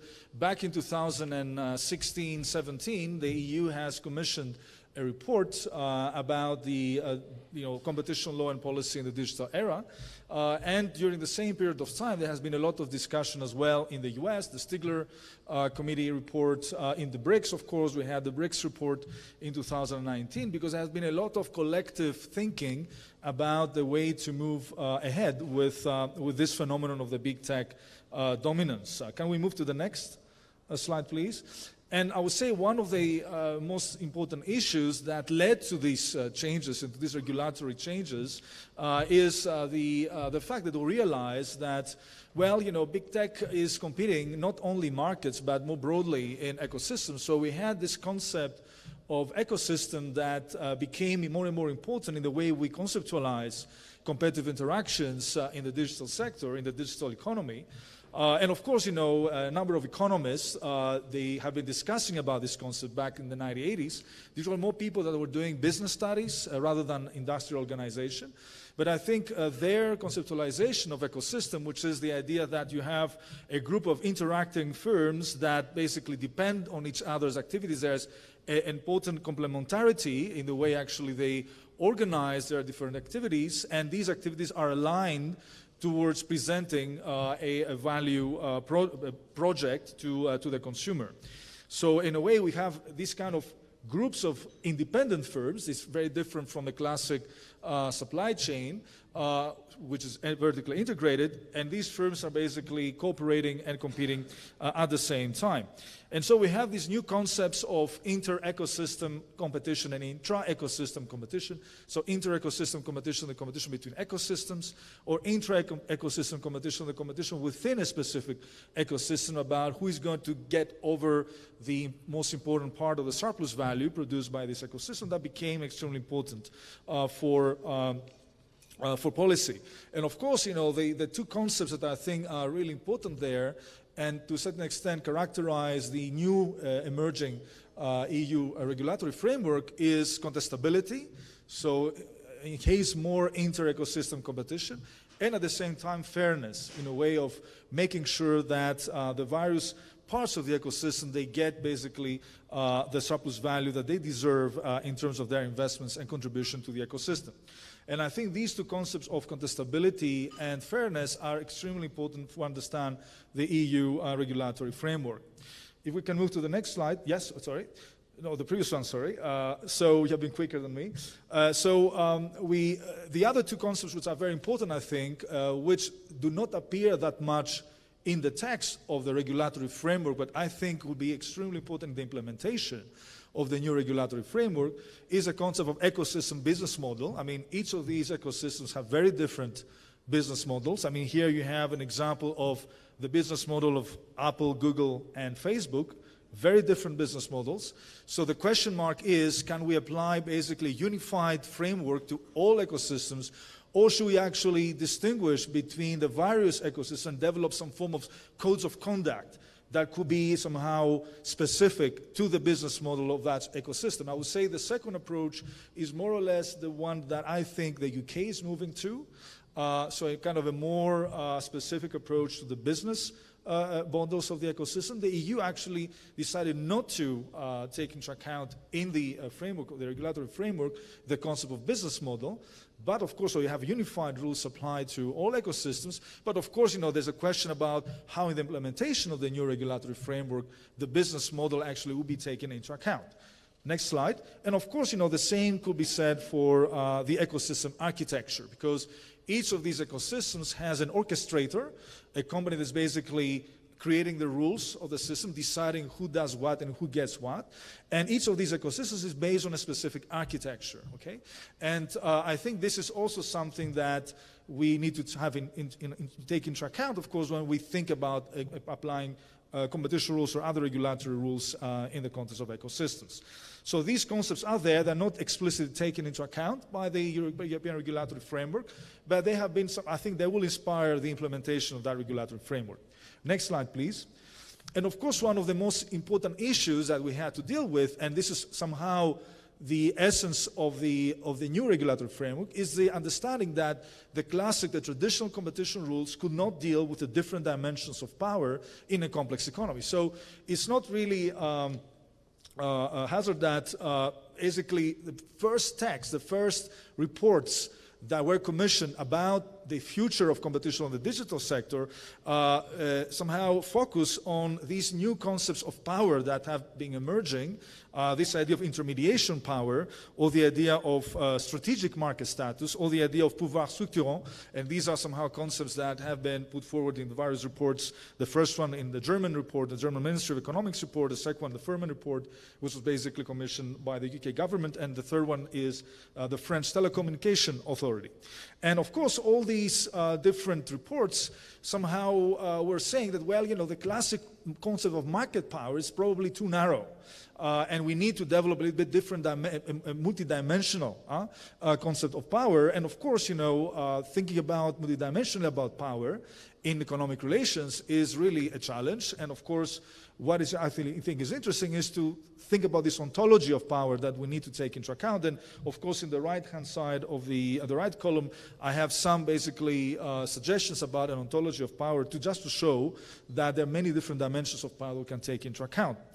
And this is part of a publication of mine. So next slide, please.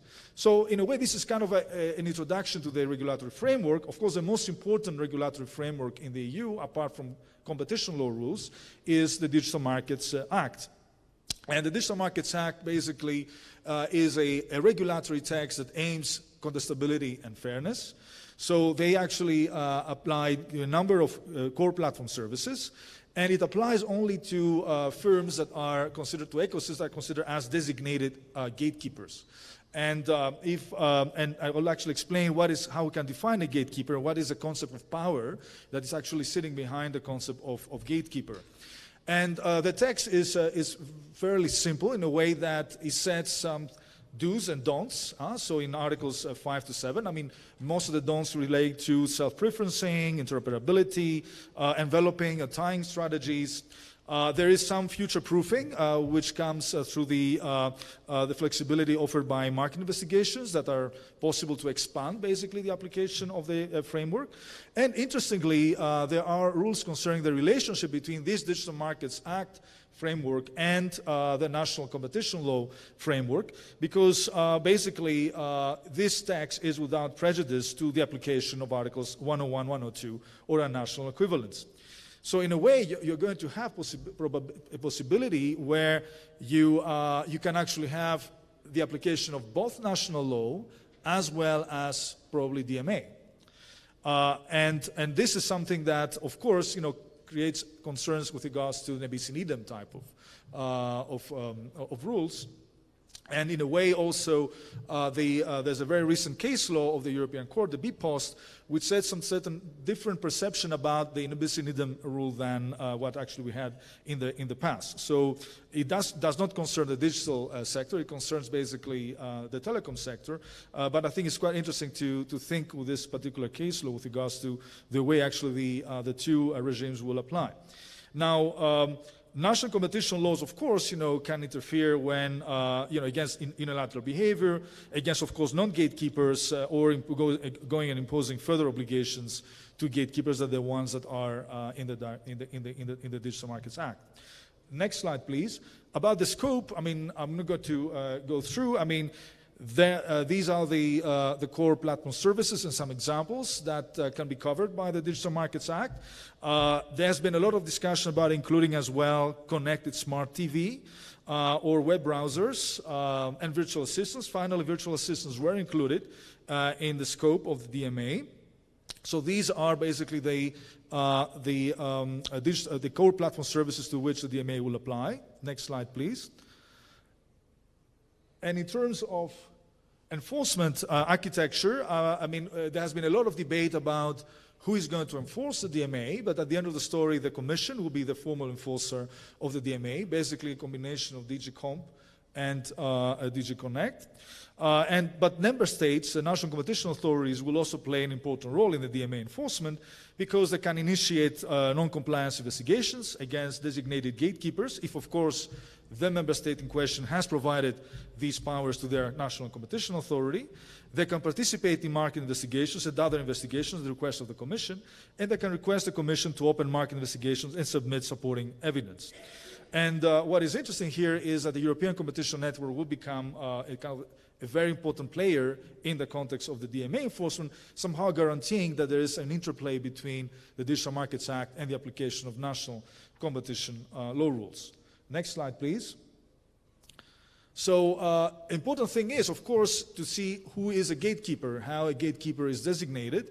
So what is interesting here is that there's no reference to the concept of ecosystem or even the concept of market. It's basically very much a kind of blunt, somehow, development of a power threshold.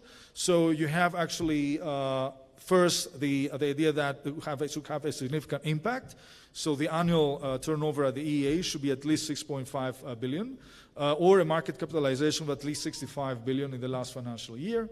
It has to be an important getaway, so you have thresholds for the active end users, 45 million monthly active end users. A core platform should have also at least 10,000 yearly active business users.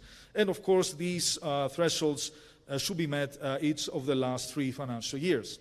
Next slide, please.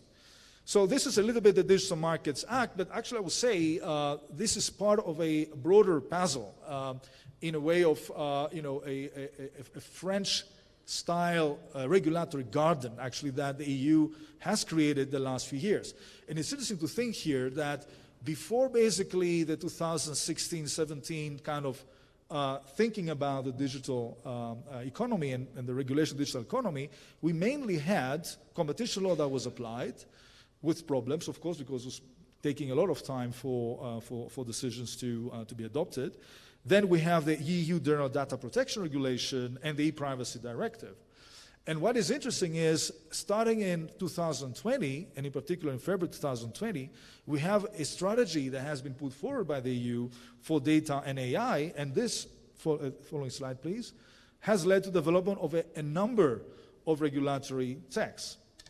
Now, some of them are basically creating a sort of risk regulation, like, for instance, the Artificial Intelligence Act, that is basically going to be implemented in 2022.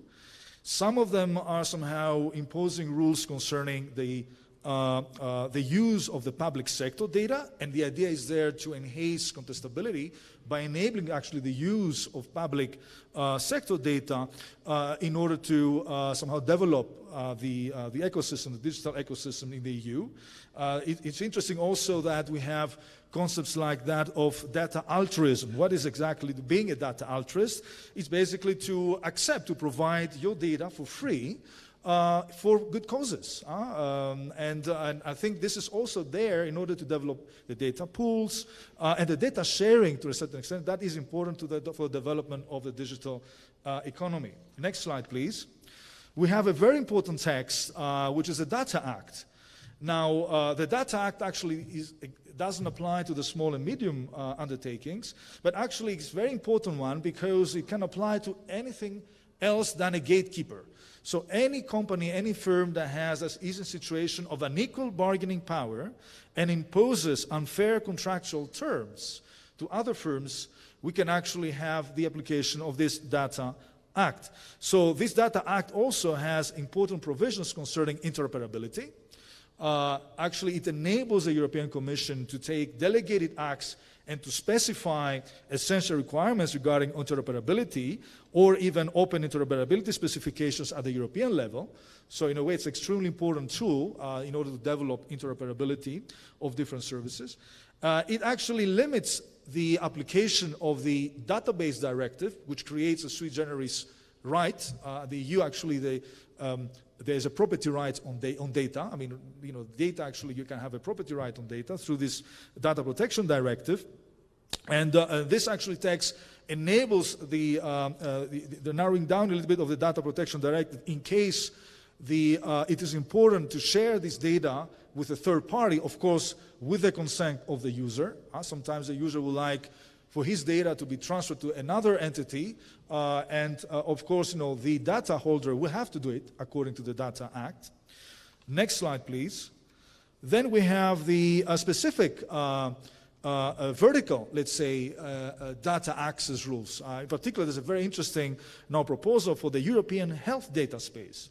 And this is also part of the 2020 Commission data strategy. And there is actually provisions to ensure the interoperability of certain health-related data sets.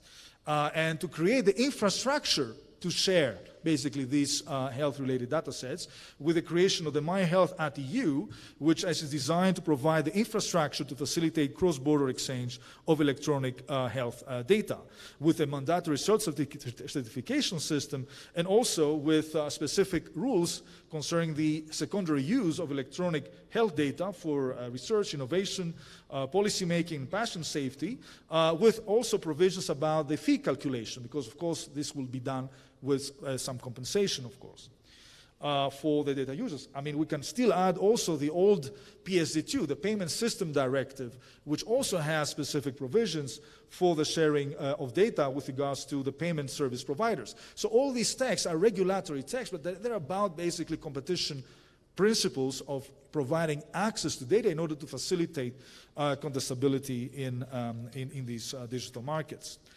Next slide, please.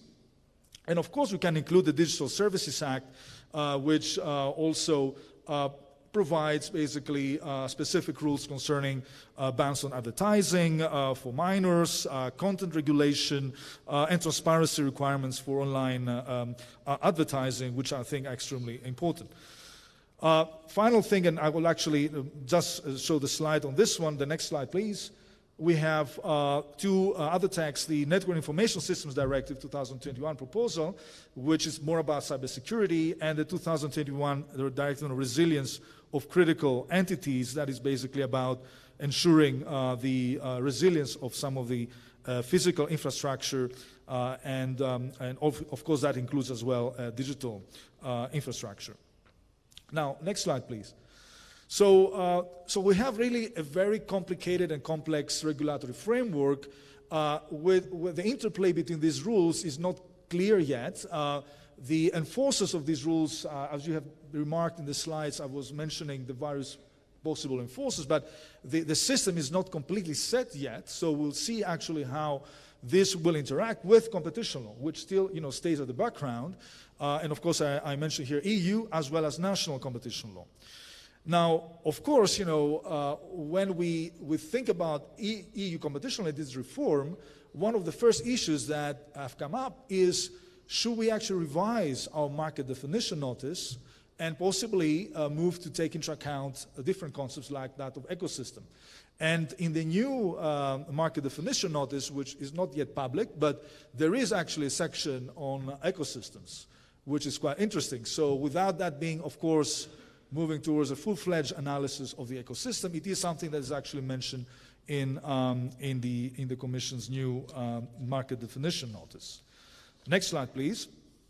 And of course, you know, we have the choice of various regulatory and ex-ante regulatory as well as ex-post competition law frameworks to choose from in order to deal with this phenomenon of power of digital platforms. So, of course, you know, we haven't moved towards a sort of utility-like approach to regulating the digital platforms. Of course, there are many problems with conceptualizing digital platforms as utilities, okay? But we have actually specific rules concerning transparency, and this is the regulation 2019-1150, which deals with contractual relations, but doesn't deal with the so-called uncontract situation, where you have somehow APIs or technical requirements that impose certain things to the members of the ecosystem. Then we have actually, if you think about it more broadly, taking into account the national level, we have new and old competition tools. We have market investigation references that could be used in some jurisdictions in the EU. Well, the UK is not anymore part of the EU, but we have a market investigation reference tool in Greece, for instance. There is another one in Romania and other actually member states. We have actually rules concerning the interplay of merger regulation with the DMA concerning mergers, in particular in the context of killing acquisitions. So this is basically a requirement at the DMA, Article 12, for the digital platforms to notify to the Commission any merger that they do, and at the same time, the possibility through Article 22 of the European Union Merger Regulation for actually the member states to send mergers that will not necessarily fit into the EU thresholds to the Commission in order to assess, in particular, you know, that could be possibly killer acquisition mergers. And we have, for instance, the Grail Lumina case, which is a classic example which this Article 22 has been used. Of course, we have the Digital Markets Act, as I said before, as well as the various other texts that I referred to. Next slide, please. To this, of course, at the EU level, we need to add the possibilities that we have at the national level. We have actually some member states that have been creating their own, have been using their own competition rules creatively. Germany, for instance, German Bundeskartellamt in the Facebook case. We have actually concepts like that of abuse of economic dependence that exist in some member states, and these have been used in order to deal with situations where the company doesn't have market power in the traditional sense, but you're focusing on the economic dependence that exists between the ecosystem orchestrator and the ecosystem members. And this was the example of Apple in Germany. I mean, the case in France, for instance, the French abuse of economic dependence law. We have new provisions which concern the situation of ecosystems, like Article 19A of the German Competition Act, which led to a number of investigations concerning big tech platforms the last couple of years. And we have also a number of other suggestions. In Greece, we had a proposal, next slide, about introducing a specific provision in our law concerning ecosystems, abuse of ecosystem power. This has been discussed thoroughly at the public consultation. Unfortunately, Parliament did not adopt this specific article, waiting to see, of course, about what's happening with the European framework. But I think this could be an example of provisions that could be very much focusing on ecosystems and assessing the problems that might be created in this context by abusive practices of ecosystem orchestrators. Next slide, please. So this is a little bit the article of the... next slide, please. The next one, no, yes, this one. So this is basically parts of the article. So this is the end of my presentation, just to say that we have basically a very complex regulatory framework operating ex ante with competition law as well, both at the EU level and national level. It's not clear yet, because all these texts are to be adopted or have been just adopted, to see how these interactions will work in practice. I think it will be very important also to think of the institutional framework that will be set in order to develop cooperation between the various enforcers. And I think it's very important also to see who is going to be involved. I mean, when you look to the DMA, for instance, of course, the competition authorities have an important say, but we have also possibility for the Data Protection Agency, the sector-specific regulators to be part of the conversation. So it's an interesting idea, this development of this regulatory network, this broader regulatory network, which will have the responsibility to implement the new EU framework for the digital economy. Thank you very much for your attention. Thank you so much. That was rapid fire. Yeah, it was rapid fire. However, there were so many, such key insights. I won't say more because I know we're running short on time. So the next plenary is our last plenary. As I explained to you earlier, we're no longer going to hear from James on the online market inquiry because of time. So I'd like to welcome on the panelists for our next plenary. This is going to be facilitated by Mr. Advocate Maneche. We have as panelists Lebogang Mabidikane, who's a member of the Association of Competition Practitioners, Tamara Paramur, who you all know from the Competition Commission in the Mergers Department, Narayas Moloto from NACTU, Liberty Mngube, a Competition Tribunal member, Tony Enkerecht from COSATU, Langa Madongo from Summit Africa. The topic for discussion here is the role of competition regulation in promoting inclusivity for employees and firms, unpacking Section 12A3C and Section 12A3E of the Act. I look forward to hearing from you.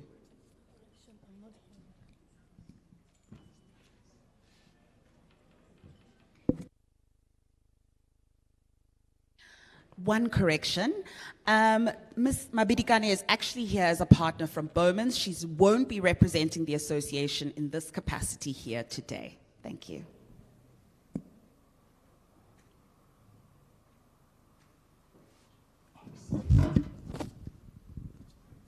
Yeah.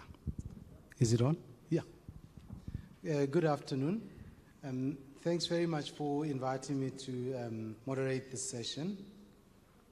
As already explained, the topic for discussion in this panel is the role of competition policy in promoting inclusivity for employees and firms.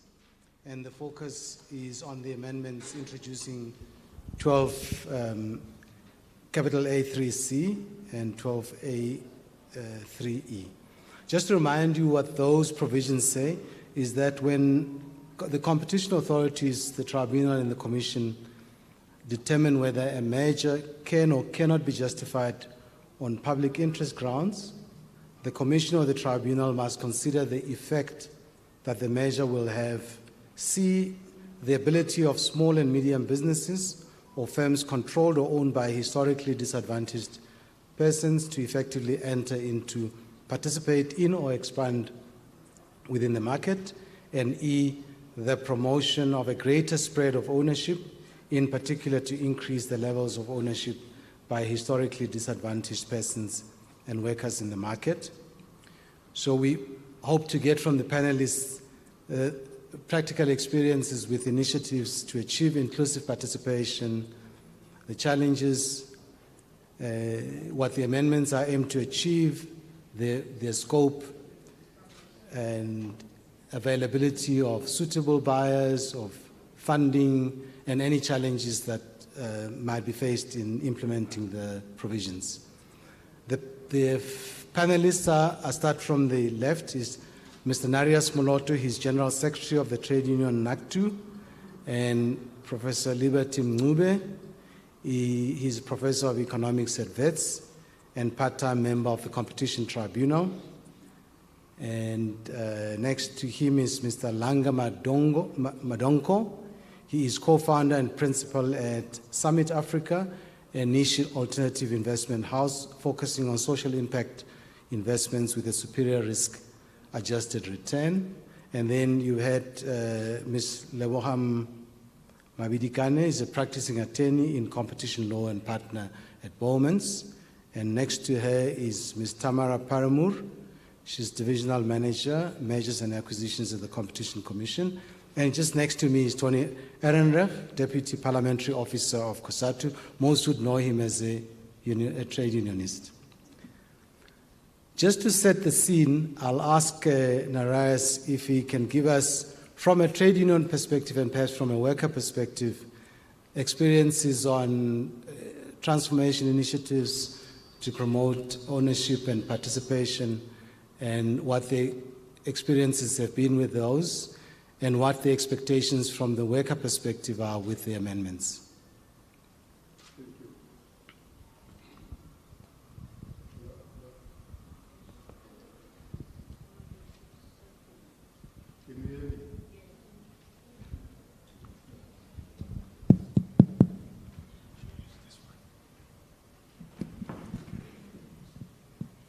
Hello. Yeah, thank you very much. I think this amendment, the provision, offers a great opportunity and is a very positive development particularly in the Commission, because it deals with the transformation.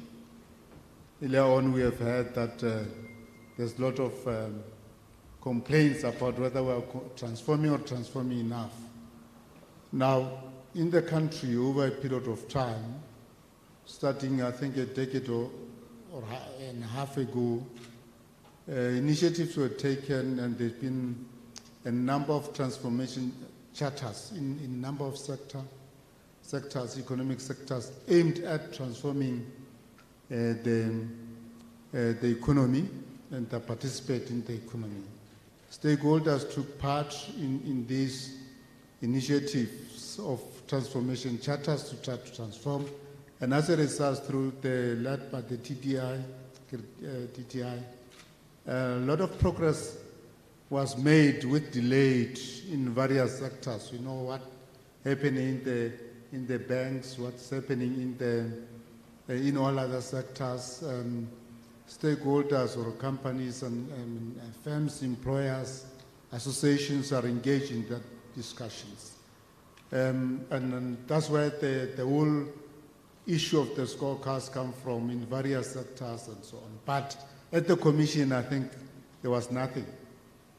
And this is the first intervention by the Commission to try to ensure that justice workers will at least begin to come with something that they did not have. But ESOPs, the inclusion, particularly the 3C, E, offers that opportunity to the workers. Seeks to broaden the ownership rather than firms comes and take everything for themselves, go away. Now, how do we begin to transform South Africa at a corporate level through these initiatives? We think it's a great initiative. Also looking into the small and emerging medium firms that were there, most of them disappearing, not long, struggling. Now the Commission, by bringing about the 2 legislative interventions, sections, they will facilitate. We believe that is positive, and it will be in line with what is currently happening in the country along transformation. Now, for that, as workers and as labor representative of workers, we welcome this intervention. We believe it will then enhance and enable almost all the sectors, particularly those who will be coming from outside, try to merge and try to take over. These considerations is a very, very important intervention. You remember that in the past, during merger and acquisitions, in the old thick documents, the only relevant section of labor will be 2 or 3 pages. You only feel where there's fear that the there will be loss of jobs, there will be retrenchments, there will be undermining of the agreements and so on and so forth. From there, the rest was just led to the business partners. And it had nothing to do with the ownership and the transformation. Now, therefore, these two interventions we believe are important, critical, and the Commission will now also be in line, able to check in line with all what is happening with regard to transformation charters. Thank you. Yes, thank you. And Liberty, perhaps as an economist, and he's gone back to perhaps the failures of initiatives in various industries with charters to transform. Do you have reflections on that and perhaps about questions of inequality that might be relevant to those failures and what we can expect with the amendments? Thank you. I think thank you for the opportunity to participate. I think I know the tribunal is co-hosting, but I feel like I'm an outsider because I wear two hats. So I will comment as a vets professor, and everything you hear from me is academic, so it doesn't represent anything that the tribunal is thinking. Even if it doesn't make sense, just assume it's academic. But this is a topic which is quite interesting for me because there are two parts to it. The first part is around participation, and the second part is about broadening ownership. And on both parts, I think there is an avenue is created around a quiet transformation of our society. Because we hear many people talk about transformation of our society, but it tends to be loud and noisy. But the competition or the major regime vehicle offers a quiet transformation of society. And for me, that is important in and of itself. But it's also important because here is a clear path to societal change. And I think we should embrace it. So to state the obvious, and I think any talk about these two provisions must start with the obvious. The obvious is an inequality challenge. An inequality challenge that is entrenching, an inequality challenge that is undermining the social solidarity within our society. But it's also threatening trust in institutions, threatening instability, whether social or economic. So if those are the brutal facts, and you've got these amendments that focus on participation and they focus on inclusion, and then you recall, in May this year, the CEO of Sibanye got paid 300 million rands. Although part of it was in earnings and the other part was in share, it was share income. But 28 million is quite a lot compared to what the workers were fighting for.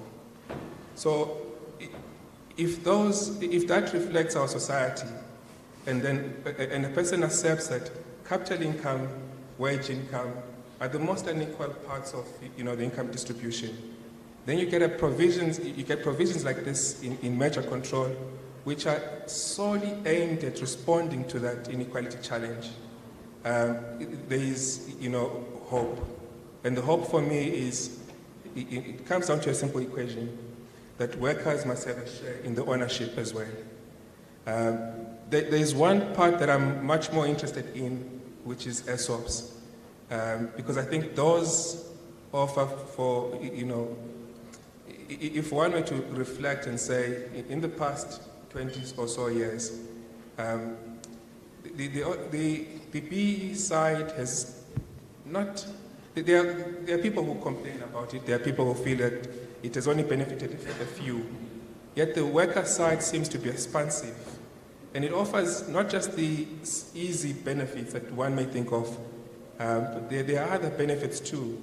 So I've spoken about inequality, but there are other benefits that I would like just to mention briefly. So if you think about it, we have a society where worker commitment can be enhanced by, and if you are part of the ownership, if you are part of the profit share, that enhances worker commitment, it enhances worker engagement, it even enhances worker well-being. But it's not just about that. Even absenteeism from work, reduces because workers have a share. They have a share in the firms that they work in. Productivity increases. You also have, you're dealing with the issue of joblessness at the core, because now you can have faster employment, faster sales growth, and so on. So for me, those are the clear benefits of the two provisions in terms of the amendments relating to participation and also relating to the point around broadening the scope of ownership to focus squarely on capital income, but also to focus on access to capital earnings. So I think we are on the right path, a path that offers a quiet transformation of our society, a path that I think should be televised. So I encourage lawyers to go out there and talk more about this path, the potential that worker ownership has on transforming our society and moving the equation from these things being seen as incidental byproducts to real change in society. Thanks, Liberty, and thanks, Narias. And I'd like to move to Tamara. And in light of what the Narias raised as the previous failures or bottlenecks in transformation using charters and the like, and the expectation that these provisions are a good step, and perhaps we start moving to address problems around ownership and participation, and what Liberty has said about inequality and the provisions also being positive in that direction. Could you just take us through the provisions, give us a sense of the purpose that they were intended to achieve, and perhaps in doing that, tell us a bit about what the developing approach is within the Commission about these provisions. Do you see the provisions as placing an obligation on competition authorities to think about making the world a better place, irrespective of the effect of a measure that comes before the authorities on ownership and participation? Yes, if you can just enlighten us on that from the Commission's perspective. Thank you, Advocate, and thanks for the opportunity to speak on this. So I think these amendments were born out of exactly the kind of reflection that Prof. and Narias have put forward now. And even yesterday, Pam reminded us to think back to 1990 and think about how much has changed and how much has stayed the same. And in the same way, I think I always, before I have to speak, I go back to the preamble and think about what the Act enjoins us to do, And it specifically says that this Act it asks of us to open the economy to greater participation by more South Africans. And it also talks about a competitive economy, not for its own sake, but a competitive economy that focuses on development. So it is there's no doubt that this is about a transformative competition law. And I think, as the CAC has said in Walmart, in fact, that the credibility of our law rests on responding to the specific concerns in South Africa. So my reading of these amendments is that this question of the continuing credibility of the law comes up against the lack of transformation in the economy and the continued concentration.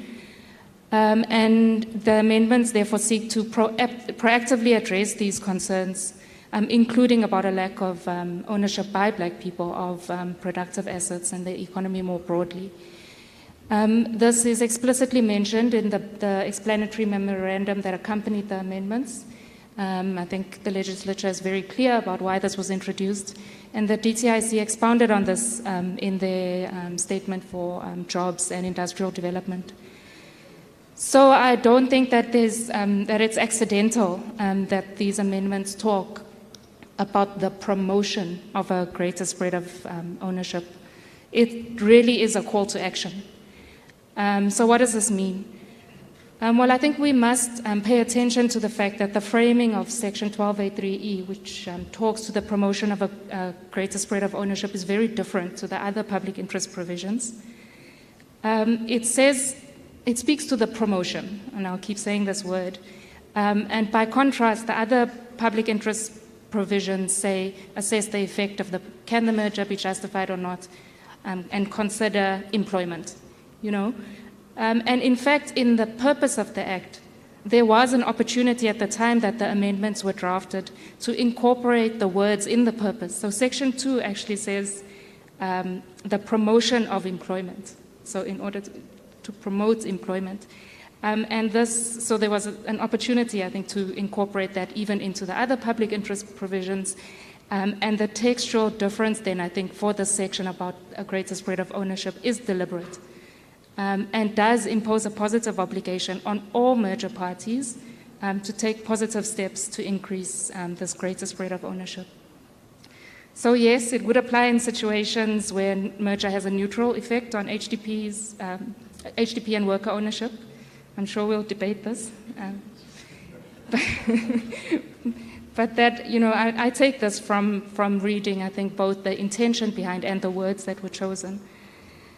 If this was not the case, so if it was not the case that this is about promoting, then I think it would place an undue and unfair limitation on firms that are majority owned by HDPs or have some HDP shareholding, because it would result then in a dual regulatory approach where you only enforce the provision in the cases where there's a dilution and not in the case where firms that have failed to transform in 2022 continue, you know, along that path. I also think it's unclear, you know, if you don't interpret it as a positive obligation, how we would ever achieve that purpose of promoting transformation broadly, which clearly was the intent behind these amendments. I think I'll end off with a small point. I think 12A3C is probably going to be the ugly cousin, or I don't know what the phrase is, of worker ownership in the discussion. But James made the point yesterday that public interest provisions are also actually about competition. And I think 12A3C makes that explicit. So it doesn't just talk about the ability of small and HDP-owned firms to become competitive, which was the previous wording. It talks about entry. It talks about expansion. So it really goes to the heart of that dynamism that is required for a more competitive economy. And I think in that way, I know that Walmart said that we mustn't make the world a better place, but maybe we are on a different time scale trying to make the world a better place through exactly this kind of intervention. Thank you, Tamara. I think it would be appropriate to get Lebohang to give us perhaps a private practitioner's perspective to this, that you have a measure that is whose effect is neutral on ownership and participation, but that nevertheless there is an positive obligation not to leave the measure, assuming that the neutrality is at 5% or 10% HDP ownership. There's an obligation to think about promoting participation and black ownership. What's your reading of the provisions? And here, not just limited to that point, just generally from your perspective. Yeah. No, thank you very much, Hamilton. So I just want to start by emphasizing that these are very complex issues, and I don't think that the Commission or the practitioners have entirely wrapped, their heads around these issues. They're quite complex and at times quite emotional, actually, because just listening to what Liberty was saying, they are bread and butter issues. So, just hear my comments in that context, that it's certainly not, a lack of appreciation of the importance of these issues. But I think there's something to be said, before I go to the interpretation of the law, I think there is something to be said about, especially in response to a question that Tamara posed in her opening remarks. She says, if you're not going to take the interpretation that the amendments pose a positive obligation on merging parties to make the world a better place, then how else would you achieve these imperatives? And I think therein lies part of the problem, because the role of competition regulation, in my view, should never be taken or rather considered in a vacuum, right? There's other pieces of legislation.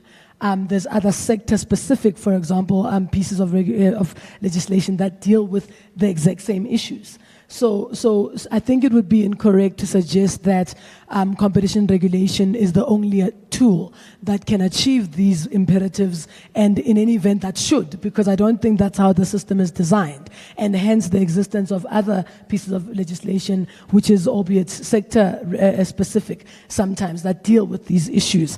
I mean, if you look at a sector like mining, we know that in order to get a mining license, there are some thresholds that parties must adhere to in terms of shareholding, in terms of black participation, worker participation, and community trust participation. So certainly it seems to me that there needs to be some sort of harmonization between the way competition regulation is enforced in respect of these issues, and one can never ignore the more broader ecosystem of legislation that is meant to achieve the same result. And of course, this touches on a few other things, such as the fact that, what typically happens is that in a merger, in trying to achieve these imperatives, then whether or not in fact the merger is a public interest neutral, the Commission would seek to impose conditions. We know that conditions or conditional approvals and conditions monitoring is resource intensive. So when you think about how competition regulation speaks to sector-specific regulation, then the question really comes about, is there real impact? So what is the impact of competition regulation in this aspect? Classic example, in a lot of mining transactions, by the time the transaction gets to the Competition Commission, there's already a SENS announcement out there that actually says, we are the acquirer and we are going to issue 5% shares to an ESOP, 5% to a local community trust, and 5% to a black industrialist, for argument's sake, right? So in that context, the question is, does the imposition of conditions by competition regulators actually achieve anything? Does it make an impact? Because it seems to me that the other piece of legislation would have done that already. So when we think about the impact of competition regulation, and I know for a fact that the Commission does these quarterly reports and these annual reports where you look at the number of conditional approvals, what has been the impact in numbers in respect of public interest. And the question is there real impact where the transaction was in any event going to come with those conditions? And does this not in fact place a burden on the Commission to try and monitor conditions that they would have otherwise not necessarily have had to impose? And that's just a question, So that's the first thing on the role. The second thing on the role of competition regulation is that, in my view, this role should not be pursued at the expense of those it seeks to protect. And I think Tamara may have mentioned this actually. I like to think about it practically. So if we're going to take the interpretation which says that you can't have a public interest neutral transaction, then how do you deal with a transaction where the acquirer is majority black owned? How do you deal with a transaction where there's already an ESOP? Are you going to ask for a bigger stake for the ESOP? Are you going to ask for there to be an added BE condition so that there's an increase in the BE ownership of that acquirer, notwithstanding that it may very well be majority black owned, because it's not always the case that it would be 100%, right? So maybe it is at 70%. So what exactly does that mean? And so just coming specifically to the issue of, maybe in conclusion, just to say that it does seem to me that we kind of need a clearer indication of how competition authorities will look at harmonizing this intervention, this impact of competition regulation with what already exists in the market, so that we don't have a situation where different regulators are asking the same parties for different things on the same transaction, which can actually be quite counterproductive. And just speaking on the issue of the actual interpretation of the law, so I mean, I've heard what Tamara is saying about a reasonable reading of the legislation is that every merger that comes through the door must have a positive impact on public interest. I must say I personally disagree with that interpretation of the legislations, but I would like to focus more on the way, on the fact that the problems or the challenges or the questions that interpretation raises. And the first thing is that, and before I even go into the challenges, I think there's something to be said about how we got here, because I think since the amendments came, we've been uncertain, at least I've been uncertain about what the position of the Commission is. What has been quite a pleasure is understanding that the Minister's office is quite clear. I've asked the question directly, and I've had letters written to me where the Minister's office is saying, no, our official position is that the merger has to have a positive impact on HDP ownership and worker participation. But certainly that has not been the position of the Commission, and it's at least helpful to hear what Tamara is saying could very well be the official position of the Commission. And I think one of the challenges with this type of interpretation is that, you move further and further away from traditionally accepted principles of competition law, right? So the concept of imposing remedies on a transaction has always followed a credible theory of harm. So the question would be, what does the transaction do? What is the direct impact of the transaction that is, and I mean, presumably this would be adverse impact.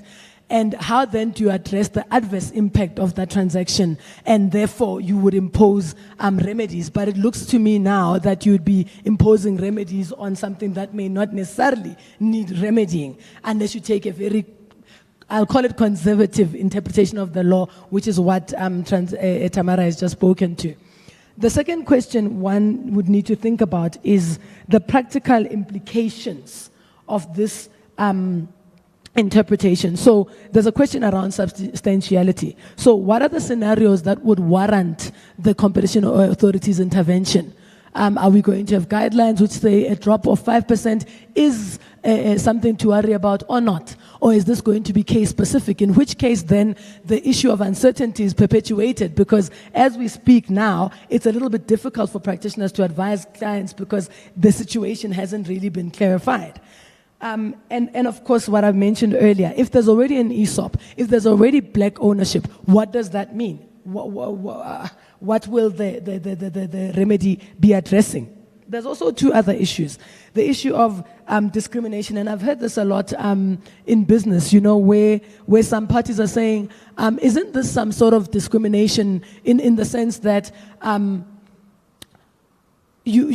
and in a way that could potentially also discourage, and this is just a view from industry that I've heard, right? May not necessarily be my personal view, but I've heard this argument that says, well, are you not discouraging investment or major activity by taking on an interpretation that every transaction has to have a positive impact? And what I mean by that is that is it that now parties are being punished for having a merger before the regulators? What do we make of the rest of the parties who are sitting and they're not engaging in these transactions? How do you get them to comply? And this, in my mind, touches squarely with the first point I made about the fact that you can't rely on competition regulation as if it's the only tool to achieve these, or as if it applies in a vacuum without taking into consideration the other pieces of legislation.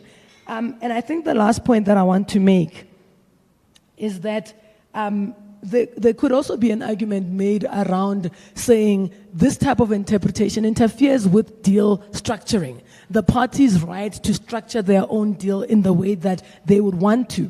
And this has been quite interesting for me because you would recall a few tribunal decisions from a few years ago. I mean, the Shell TEPCO transaction specifically, where the tribunal said that, you know, in pursuing these imperatives, competition regulators should not impose conditions that would result in the transaction being something completely different from what the parties intended it to be. Now, the counter-argument that I've heard again, and unofficially, but this came up in the context of the Burger King discussions. The counter-argument to that was that the Commission's view was that, you know, cases like Shell TEPCO have been superseded by the amendments. And in my view, I don't agree with that because the principle hasn't changed. The principle has always been, how do we aid participation or promotion or however you phrase it. So for me, the principle is the same. And in my mind, the case law, it cannot be said that the case law has been superseded just because we are taking a certain type of interpretation. There must be something to be said about the fact that parties should still have the ability to structure transactions in a manner that they feel comfortable and in a manner in which they have actually done their projections, because all of this costs money. So every time there's a conditional approval, you know, parties would have thought about it and there's money to be spent. So to what end then do we have this interpretation and really how far does it go, essentially? Thanks. Thank you. I think the debate is well framed between the approach that Tamara advanced and the approach you advanced. Tony, listening to all of your co-panelists who've gone before you, do you see the amendments as meeting Labour's ambitions, or are there points or areas of concern that you'd like to raise? I mean, you've had the two lawyers, you had the debating the interpretation that might have an impact on whether you achieve what the amendments are intended to achieve, and you had Liberty, the economist, highlighting questions of inequality and hoping that this can address those issues, and Naria's sketching the Labour's views also about what these amendments may be able to achieve, which hasn't been achieved by the charters in the various industries. What's your impression from Labour's and Labour's ambitions and areas of concern and so on? Thank you very much, Jay, and thank you very much for giving us the opportunity to be part of this discussion. I suppose the question about what are the objectives that we are attempting to achieve is the fundamental question for us as workers in this country, because that starts to get a sense of common purpose amongst us as to what it is that we have communicated to our society is the better world we want to build. So the Competition Commission as an institution, as an agency of the state, must work towards achieving those constitutional values that we've enshrined in the Constitution. And so that becomes the clarion call of what it is that we must do. There's always going to be different views on that. Businesses always want to make more profits. And of course, workers should always demand higher wages, given the low levels of wages in South Africa. But there's also the public good that should be looked at. And it's the question of public policy that we should take into account when we look at what is happening at the Commission. Our concern as workers is that all of the points being raised is absolutely essential. And we come to this discussion because as workers, we are players in the economy. We have a material interest in how the economy is structured, how it unfolds, and how it benefits our society. So we want to engage in where that philosophy is shaped and where the implementation is driven from.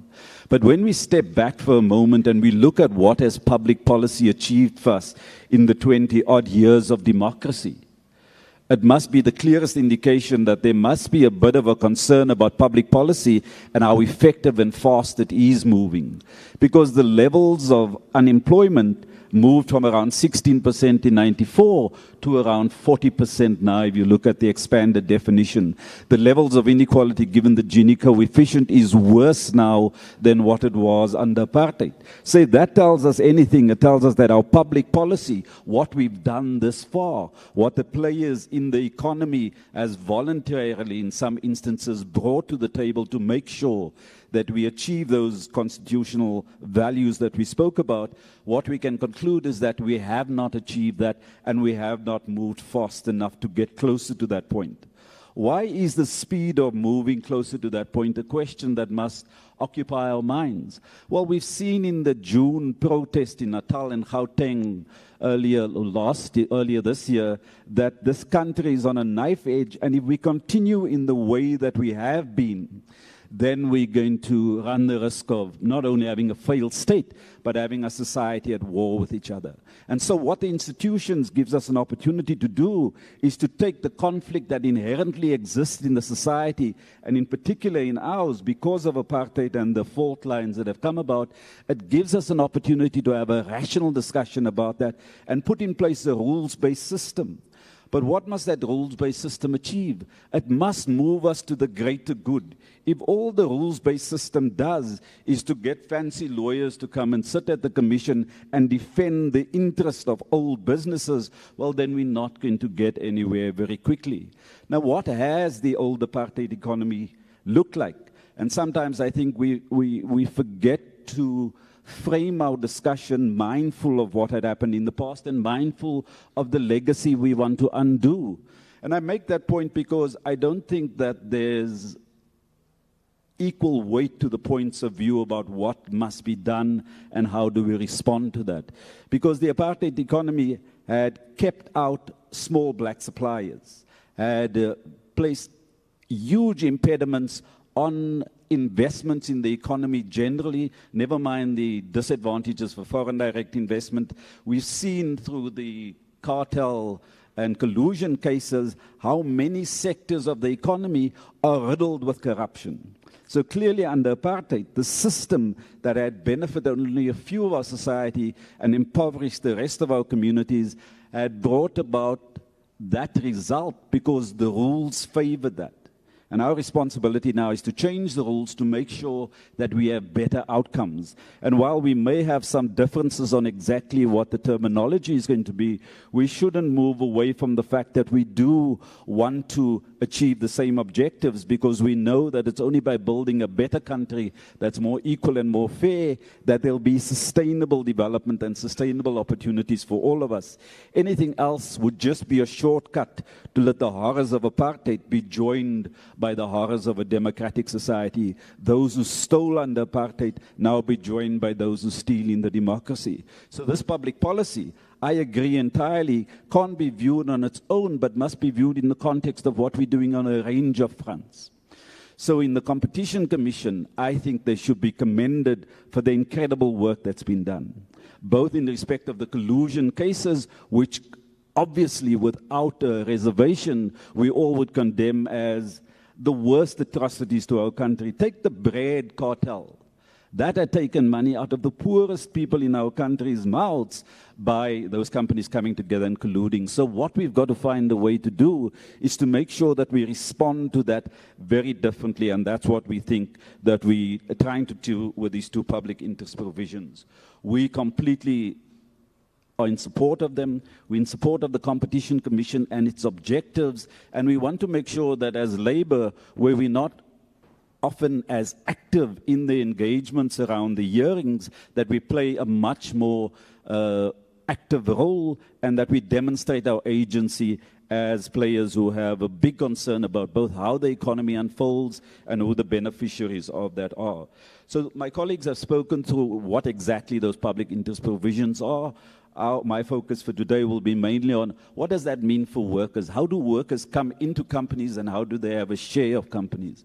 Well, what we've seen after 1994 in the attempt of many businesses to gain greater legitimacy is to take on BEE partners. But those BEE partners was essentially politically connected people that had added very little to that company over its history, and the workers were largely excluded. There were some areas where there were employee share ownership schemes. Some of it was not too bad, but in the main, it seemed like a con game because workers had not actually benefited out of it. And many BEE beneficiaries, black businessmen that came in as partners for those companies, had also not had the kind of advantages that they'd hoped for. So there clearly is a need for us to look at things very differently. And so in the employee share ownership scheme, we want to make sure that in mergers and in other opportunities that is promoted to a greater extent so that the ownership of the economy is more democratized, that everybody has a stake in it, and its viability for the future is virtually guaranteed.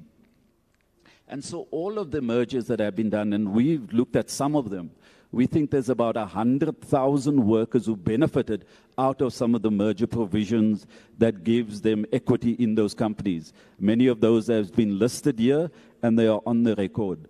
We think as unions, we want to play an active role in making sure that the benefits that come out of those agreements, that they actually get to the beneficiaries. And so I want to make two or 3 points, Chair, that we think can go a long way towards contributing to that. The first one is that in many of them, workers now have shares and they have part ownership in the company.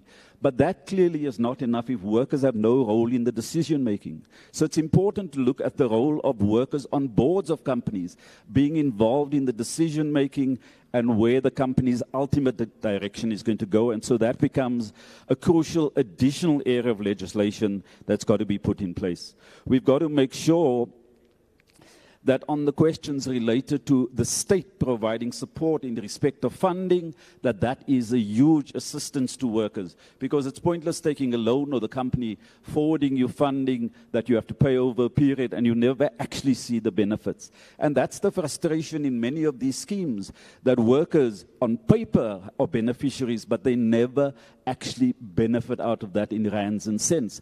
And so that then just becomes an elaborate con game, and we've got to do that differently. So how do we do that differently? Well, you can't do things differently without a cost. And the businesses who benefited under apartheid, they're going to have to pick up the tab for that cost.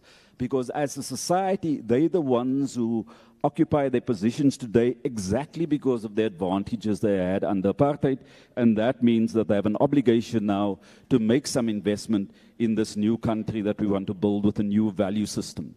But the government has a role to play, so make some funding available, make sure the tax provisions are favorable for companies who actually move towards promoting ESOPs, and so that's the way in which we can make sure that these public interest provisions, that they actually impact on the lives of people. My final point, Chair, goes to the question of the Competition Commission, the ministry it falls under, and what it is that needs to be done.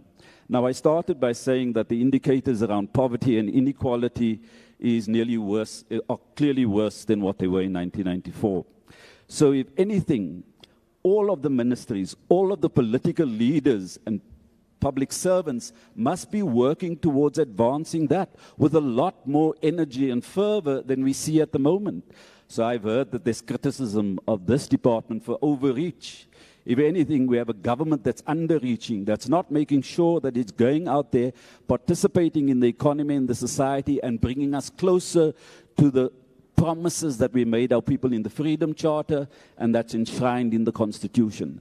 That's what we said we're going to do. To now want to opt out of it because it may have financial implications and some cost implications, we think will draw the whole compact that South Africa has on how we're going to rebuild the country into question.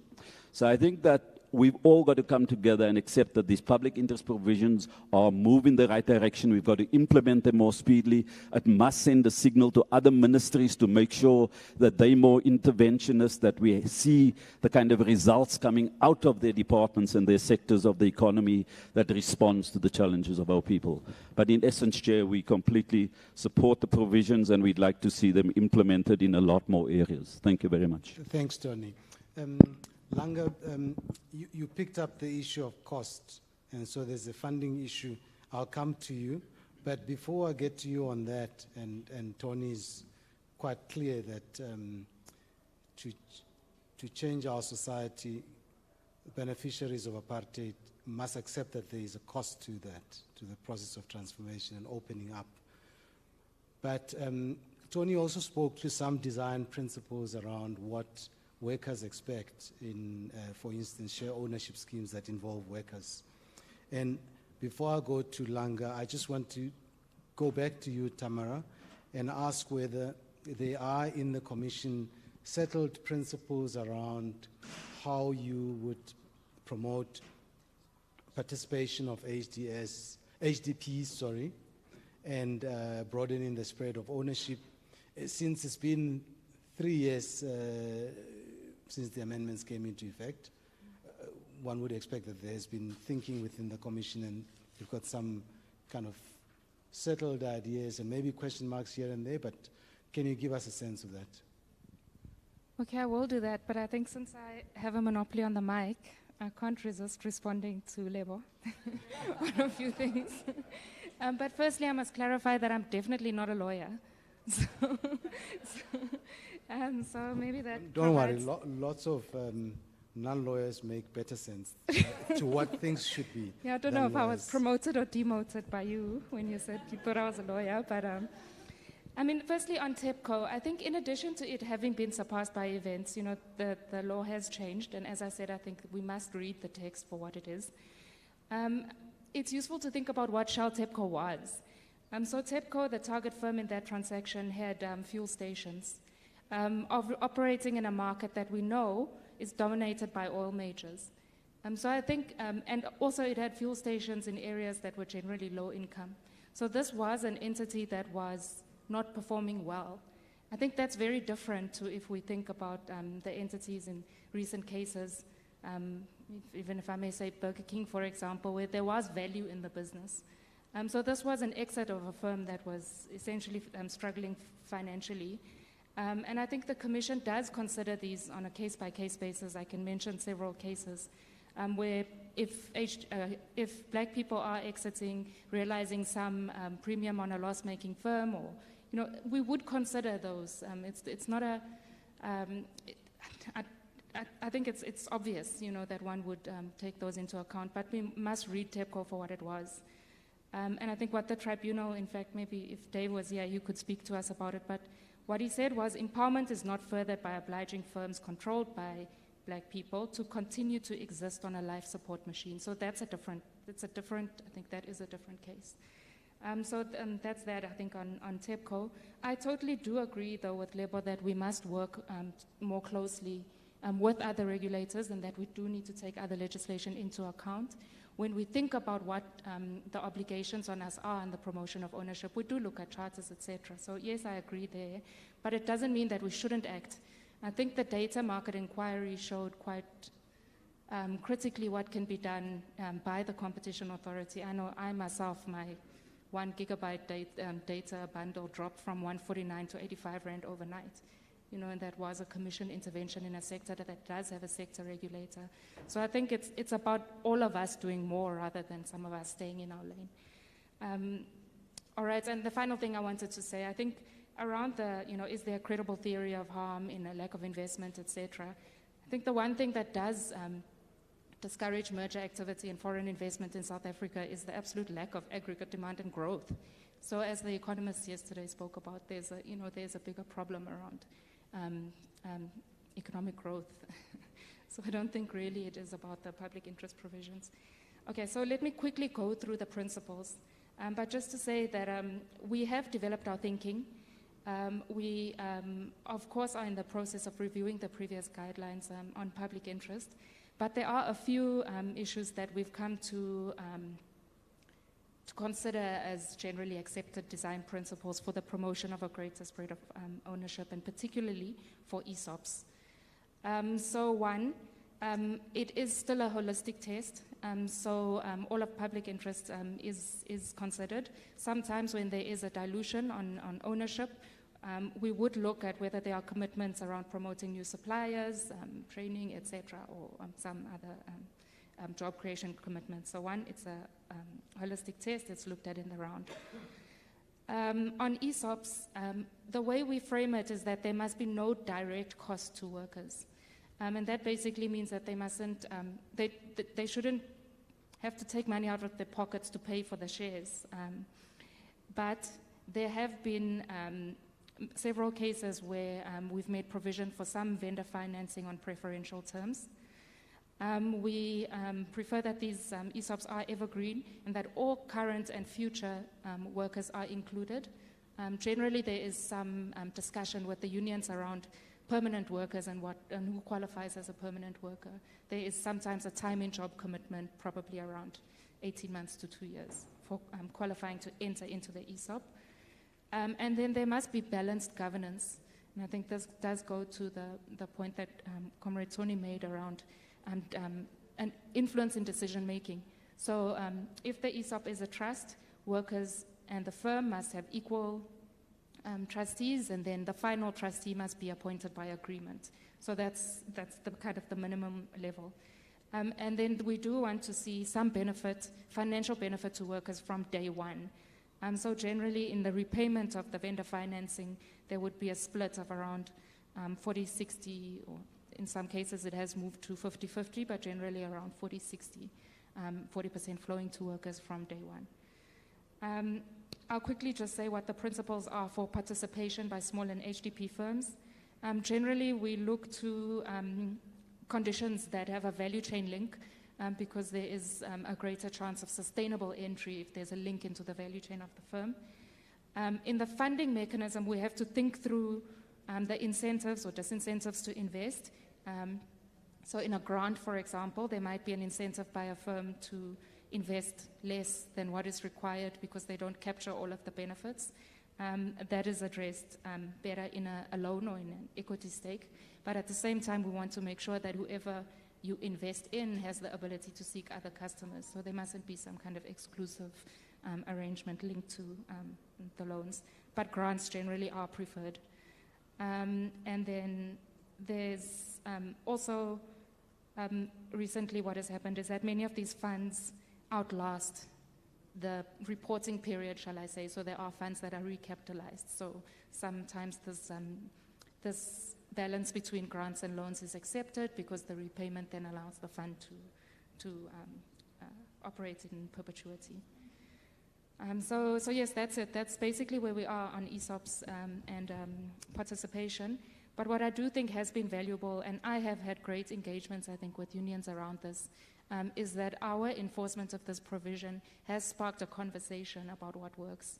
So it was really useful for me to listen to the submissions from Comrade Tony, because we are constantly trying to figure out how to make this work in the best way possible for the stakeholders involved. Thank you, thank you. And now, Langa, no cost to workers and hopefully benefits, financial benefits from day one. Is that viable? Wait, can you hear me? But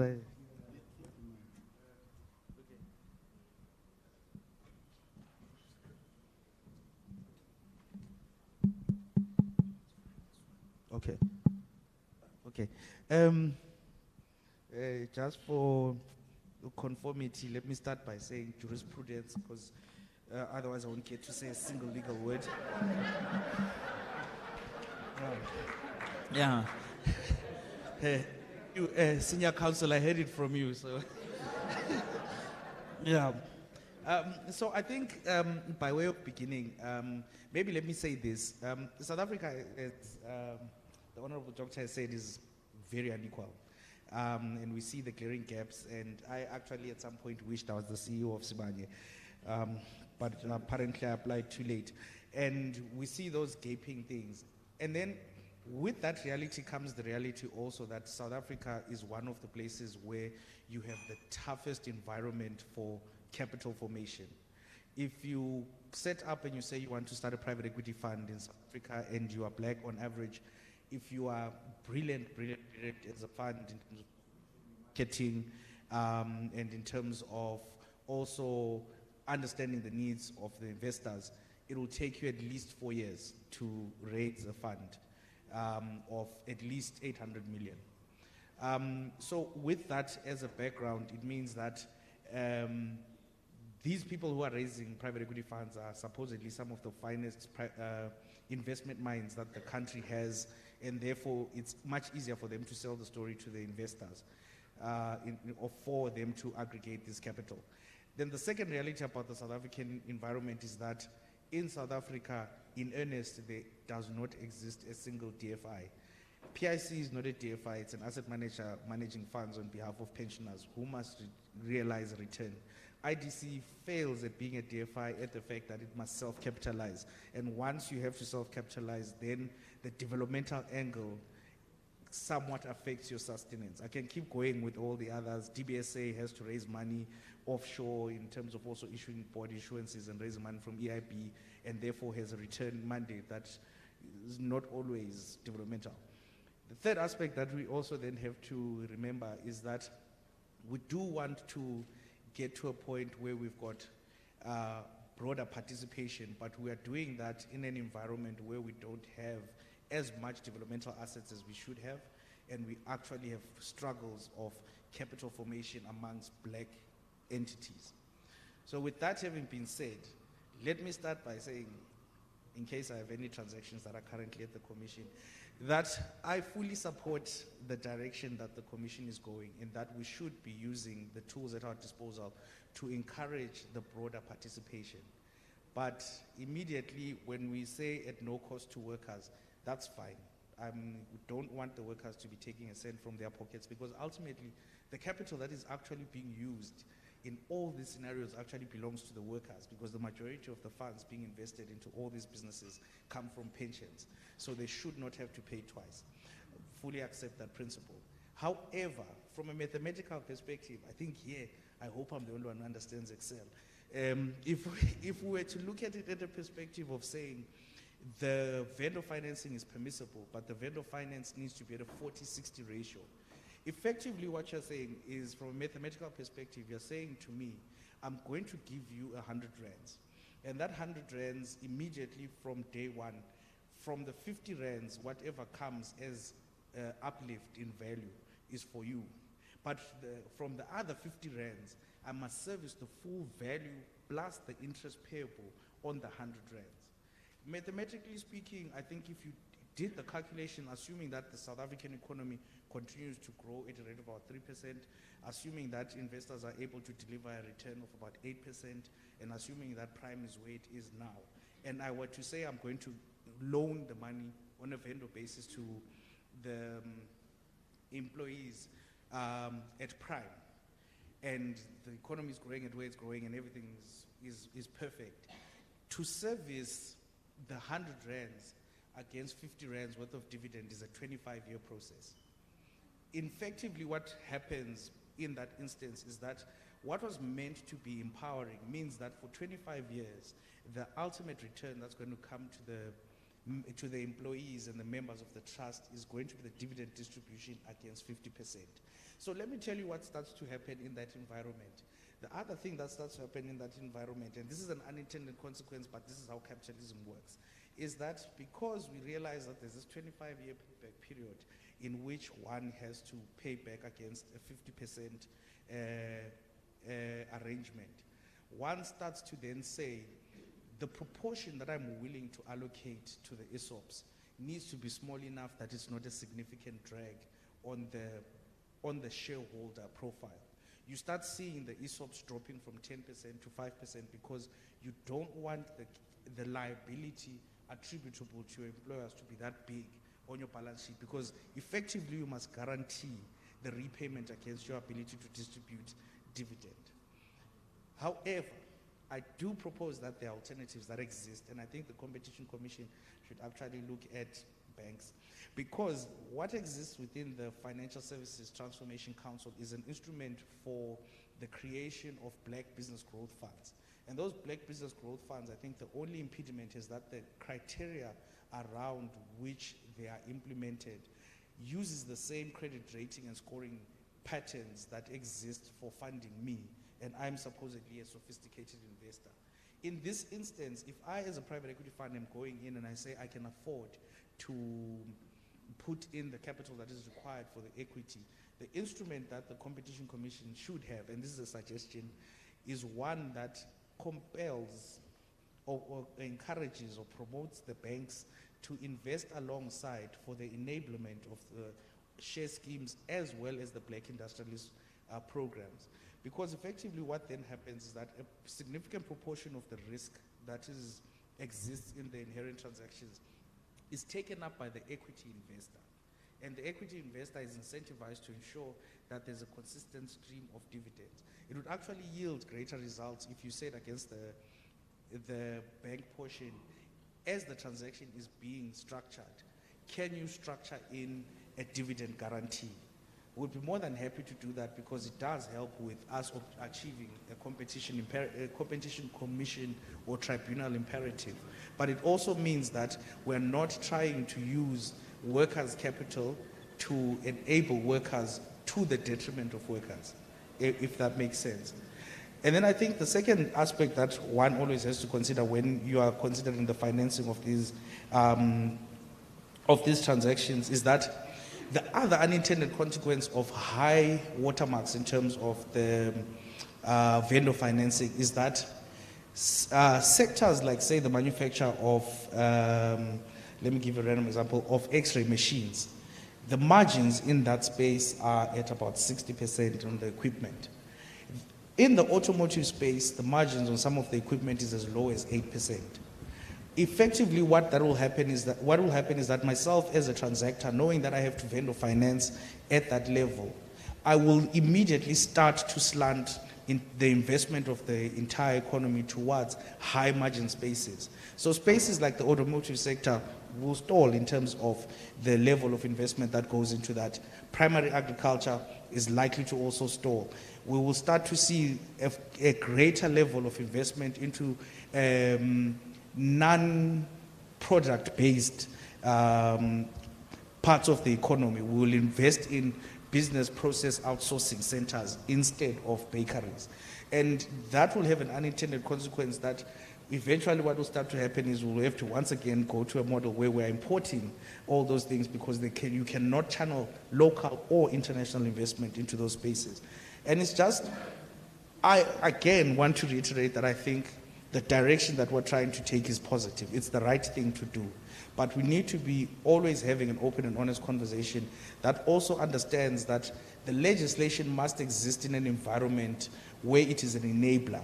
It is an enabler for us as people who are able to bring the capital together, as an enabler for the people who are historically disadvantaged persons that it is looking to protect.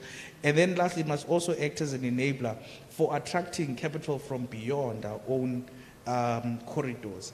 And I think as a parting shot, I think generally the way business works is, and this analogy always sometimes gets me into trouble, is it is probably easier to do business in the DRC when they're at war than to do business in South Africa, because you are certain that there will be gunshots in the DRC. And in South Africa, it's the opacity of the different angles of legislation.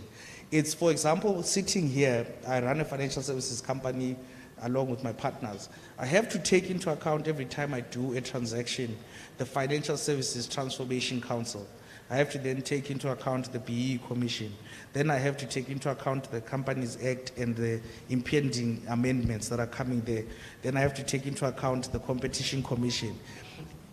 Lebohang charges me at a rate of 16,000 rands per minute and also charges me for biscuits and tea.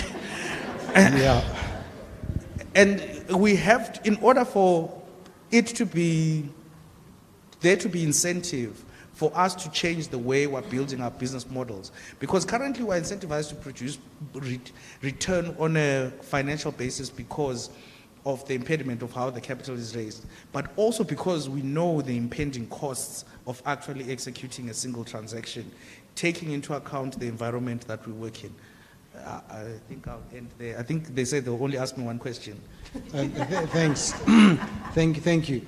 I think we have under 10 minutes, and I just wanted to, with your leave, maybe take one or two questions and then give you each a minute to round or to close. There is a question over there and over there. And there was a hand over there. Or has it gone down?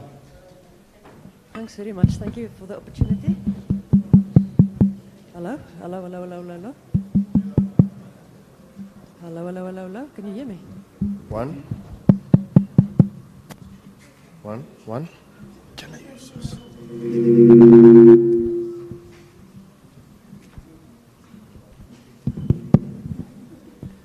Thank you. Thanks very much. Thank you for the lively discussion. Something that appears to be quite evident, and yeah, I'm coming up for the Commission. I cannot but do that. But it appears that the Commission is actually taking quite an open view whenever parties come to them with whatever evidence, whether it's qualitative or quantitative, to argue why a particular obligation is perhaps just too much. It's not me. So I just want to say that there appears to be a lot of common sense from the Comcom's side. And I also get the impression from the cases that the Commission also provides pushback to the Minister. So sometimes there will be requests coming from the DTIC. The Commission will look at the facts and they will say, this is not necessary in this particular context. So I just want to commend them for that, that they're taking a view that is based on evidence, that is based on qualitative or quantitative information that the parties brought to them, saying we cannot go this far. There is consideration for that. And thank you also for bringing that independence to that decision as well. It's just a comment. Thanks. Thank you. Is there another question? There's a question from Tembeka. I think Nyoko's hand was up before mine. So. Yeah, it looks like it was an old hand, but now that you've resuscitated it, resuscitated it. I've got a question. It's a new question.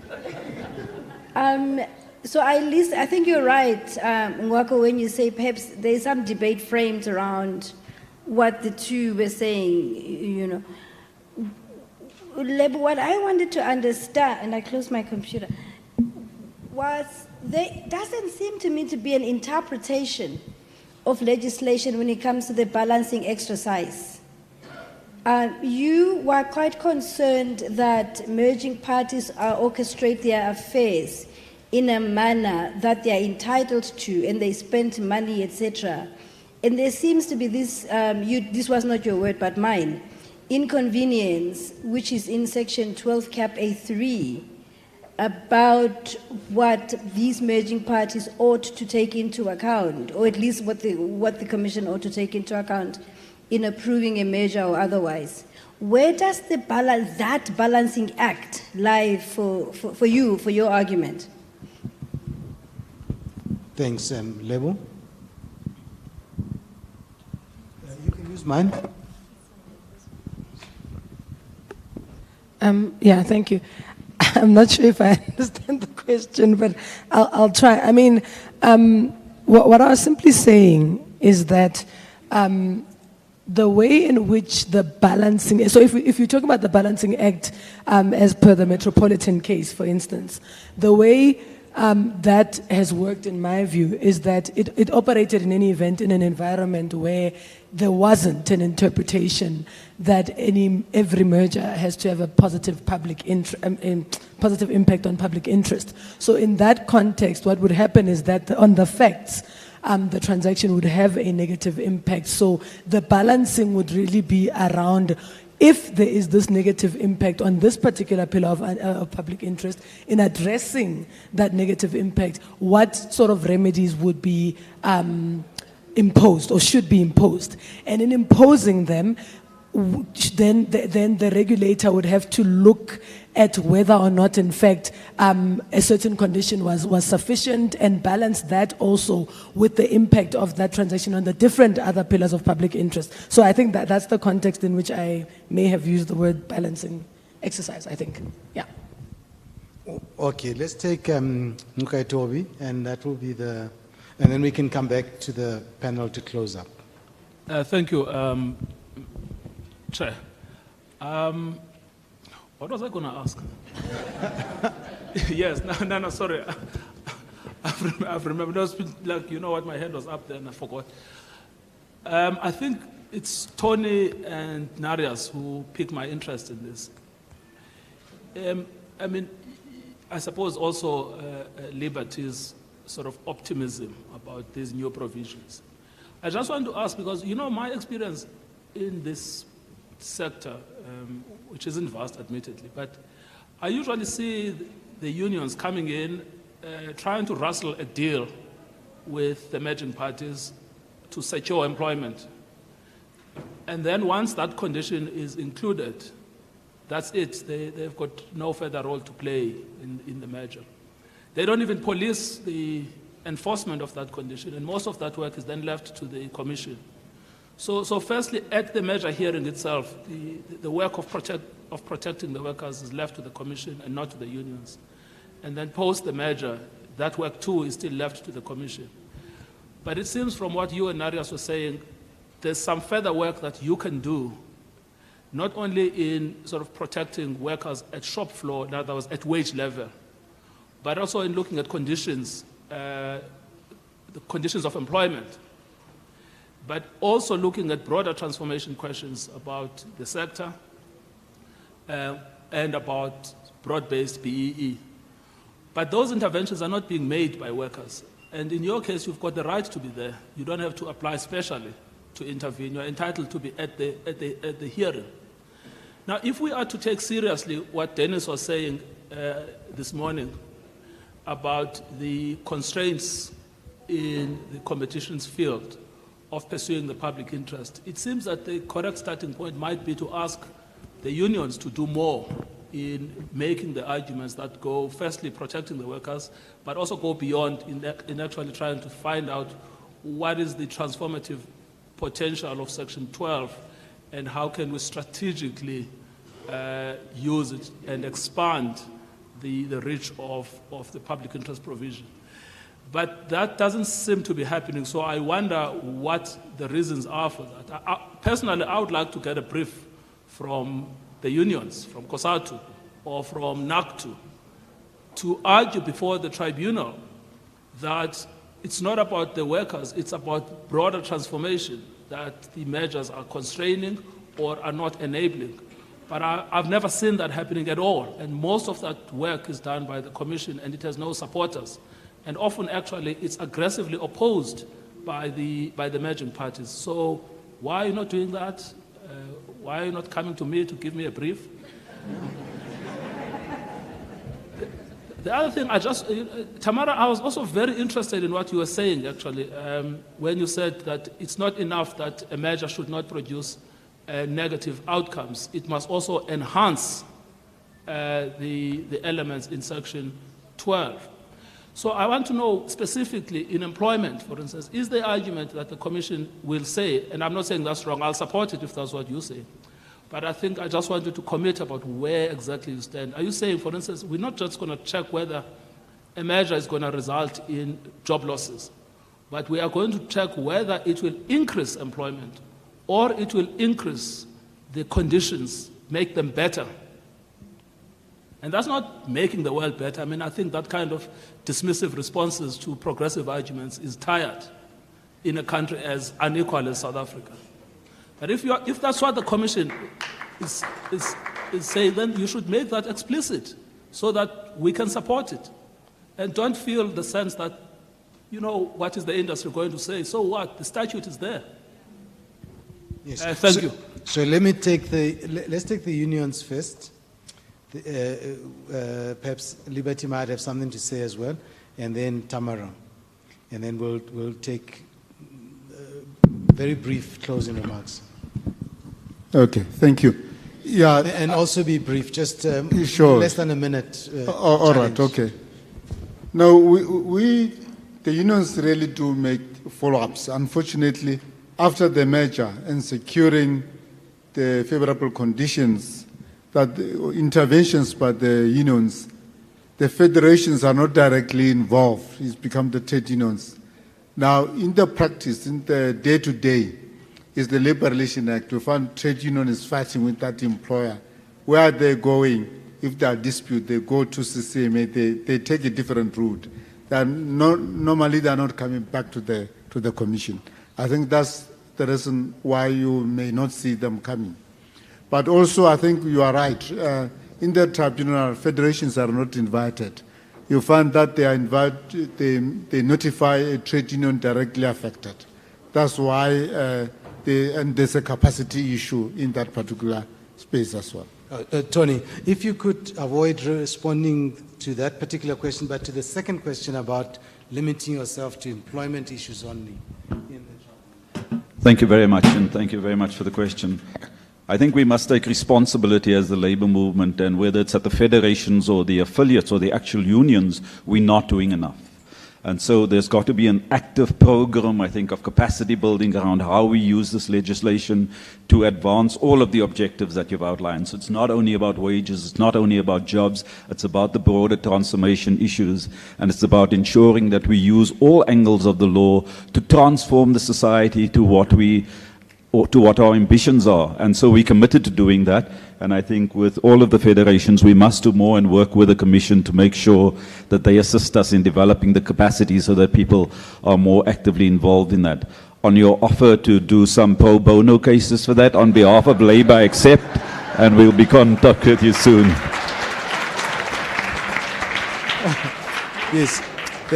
Tamara, where do you stand? Are you on the fence? Or Yeah, this can probably be my closing remarks as well, to say. Sorry. Okay. So I wasn't quite going as far, I think, as what you were hearing. Although what I must say is that there is scope, I think, in reading the purpose of the Act to require a positive obligation even on employment. So to say a merger must create. There is scope to read it. Not in the public interest provisions, but in the purpose. I was saying something somewhat smaller, which pains me to admit to. But I was saying when looking at the public interest provisions, the one on the promotion of ownership is different. It does, that one says promote, therefore it is a positive obligation. But if for some reason it's not possible or parties provide a compelling reason, as what he said, we'll listen, but then provide other public interest commitments to make up for the fact that you're not responding to the positive obligation on ownership. So there you might give a positive employment commitment, you might establish a fund to promote entry and participation by firms, etc. So I guess it's net positive, but the net positive arises from the promotion of a greater spread of ownership. So. Yes. And Liberty, you were challenged on your enthusiasm about the potential of these amendments. So I must make one other declaration. So I joined Doris and the others in a team that was meant to draft the amendments. So the optimism comes from there. So it's a baby that I have to see grow, and a baby that I'll see grow sitting in the tribunal nowadays. I think that's a nice opportunity. But I think I did say that we have particular brutal facts, which is inequality, and I think, Tembeka, we agree on the inequality challenge. Owners and executives, you know, they earn many multiples more than your ordinary worker.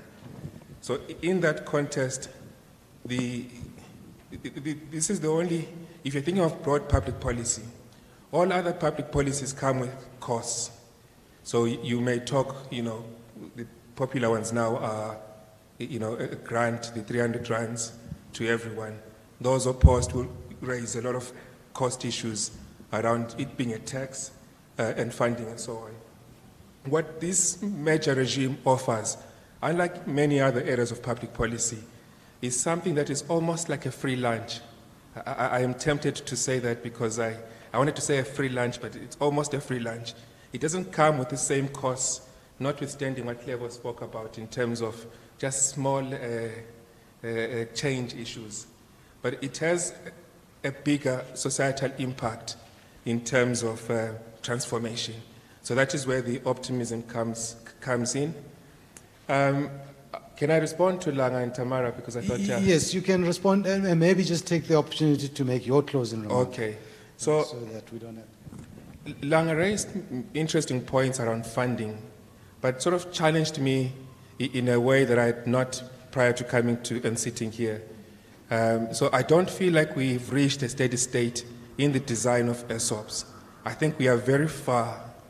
What I do acknowledge, though, is there is an off-the-shelf solution, which is what the Commission is advocating, which is what Tamara was speaking about, something that is an employee-based trust type thing. And it seems to be what has been flying if you look at those conditions that have involved ESOPs. So in that world where people complain around complexity, there is at least an off-the-shelf. But I, like you, Langa, also have questions around design. So one of my key questions is, how many people should benefit? Are we designing the benefits, issue quite well? Take an instance where, the amount is fixed, say, let's say 8%, the amount of shareholding that workers can earn. But there are so many workers that individually, they're not getting much out of it. So those are design issues. I'm also sometimes even worried about, someone who resigns and doesn't get much, but was told, they were a co-owner of this firm, meaningless in practice, meaningful in paper. Optimist goes around, platforms saying something is being delivered, but actually nothing is being delivered. Then to the debate that Lebo and Tamara had, which I found very interesting, and Tamara, I had not thought about that debate quite in the way that you put it. So the net positive obligation, I think it's one that I'm going to take forward after today. But I do wonder, and I'm not sure where this guidance comes in. So, I said here, I had this thing at the back of my head that if I was looking at a transaction, I would look at public interest from a setting that said no one of those 5 takes precedence, but what the person needs to do is to weigh all of them in aggregate. In a world where you're saying, no, but the others are not as strong as promotion of a greater spread of ownership, how does one think about that? Do I still have to balance my 5 factors? Or do I just, so I saw you push the boundary on Burger King, and I see you pushing the boundary again, but I hope this time it will be argued with Temburger as your cancer.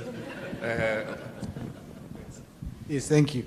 Lebo, brief closing remarks, and then... Yeah. Yes. Thank you. So there's no time to go into Shell TEPCO. No, there isn't, actually. We are living on borrowed time. No, there isn't. So I won't try to do that. What I wanted to say is that when I started speaking, I said that we haven't seen an official position from the Commission on this approach to this day, right? So this is the world we found ourselves in. And I think what concerned me in some of Tamara's remarks is, the use of language like, obviously we'll take this issue into account. It's only obvious to the Commission, not to the practitioners. It puts us in a very difficult position.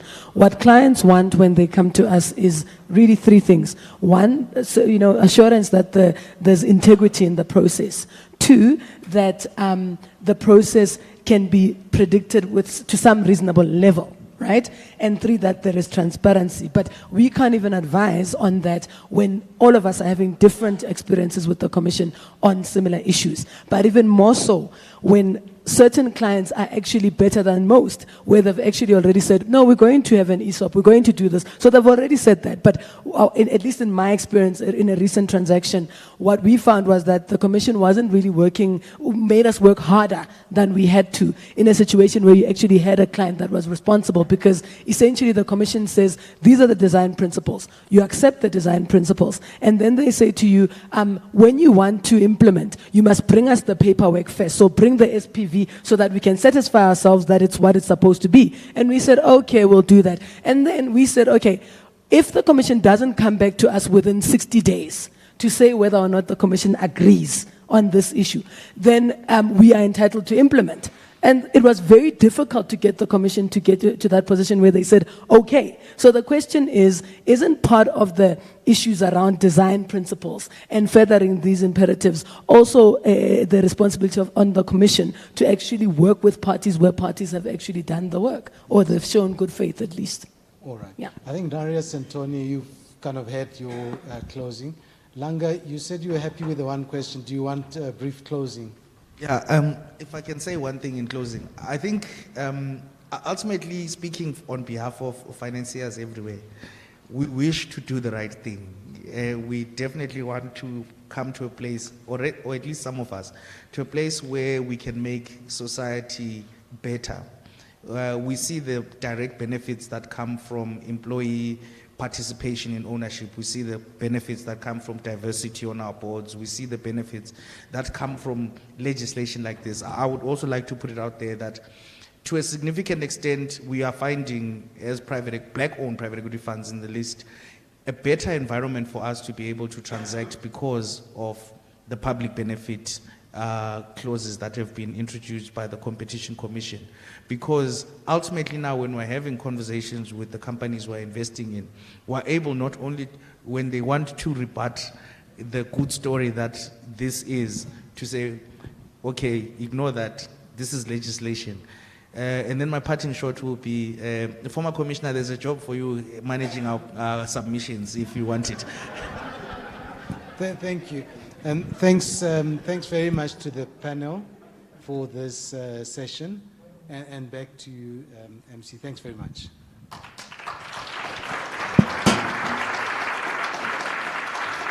Thank you all very, very much. While they take their parting photograph on the panel, I'm going to take this opportunity to actually make up my own comment, if you don't mind. But I think is something that, and perhaps I align myself with Liberty because he is my boss, is this idea that we could be robbing Peter to pay Paul, and still not getting to the core issue, which is to actually deal with white monopoly capital and to deal with a redistribution. So I really value that input very, very much. Please do feel free to stand and take your photograph so that I have an excuse to make my ad-libs. Also, this is the last you'll hear from me on this podium. So I want to thank you all for pretty much making my dreams come true.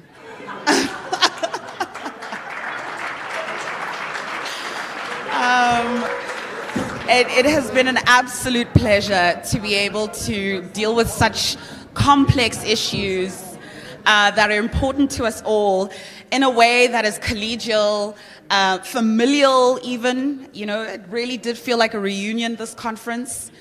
And in a way that is rooted in the same fundamental principles. I think what Langa said right at the end was exactly the thrust that we have here, which is we're all coming from the same basis of wanting to make South Africa a better place. On that note, you should be aware that there will be cocktails in the networking session. I was informed, I need to let you know, there will be cocktails alongside the networking. So I do hope you join us. And for the final word of today, we will be hearing from the chairperson of the Competition Tribunal. Please, round of applause in welcoming Ms. Mondo Mazwai.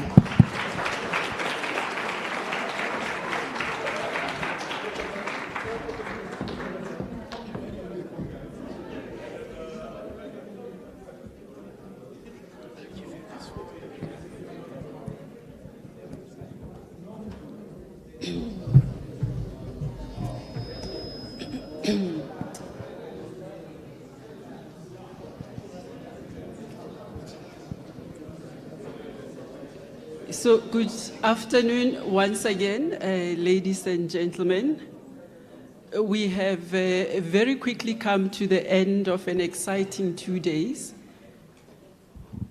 where we were reflecting on the usual annual conference, but this one had a different element and angle to it because we were also reflecting on the 9 years of Tembi's leadership and the success that the Commission has had in that period. Tembi did say earlier today that if there were any glitches in the conference today, it's on Doris.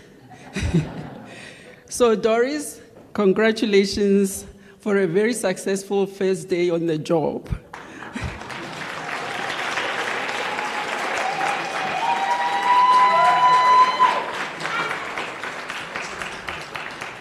But having said that, I think we also will remember from the panel this morning that spoke about the importance of building state institutions that are high performing, that one of the success tools is to build for the future. And so that's exactly what Tembi Nkosi did. And so Tembi also deserves a very warm round of applause for a successful conference.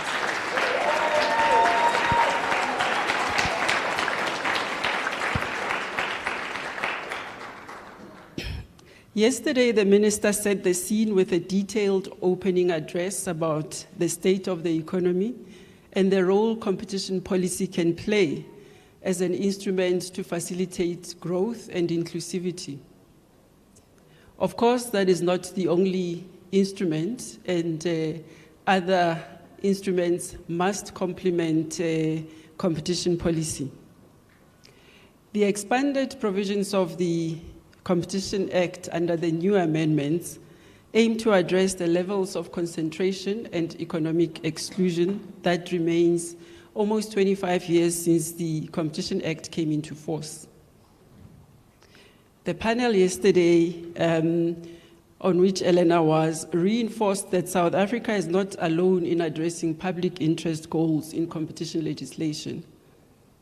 So while jurisdictions may differ on their approaches on these societal goals, whether you take a narrow or wide view of consumer welfare, whether you include equality and sustainability, there is global consensus that competition regulation is not business as usual. So market concentration, digital markets, food scarcity, and global supply chains are on the agenda of every competition authority. All these have been precipitated to some extent by COVID-19. And the work of the competition authorities in the next year will be to attempt to address these challenges. I don't want to raise some of the debates and the discourse that were had in the various sessions, in the plenaries, in the engagements, in the corridors, throughout the past 2 days. But it is my sincere hope that when we meet again next year, we will have answers to some of the burning questions that were asked, particularly Makhale's question, what is this? What is this?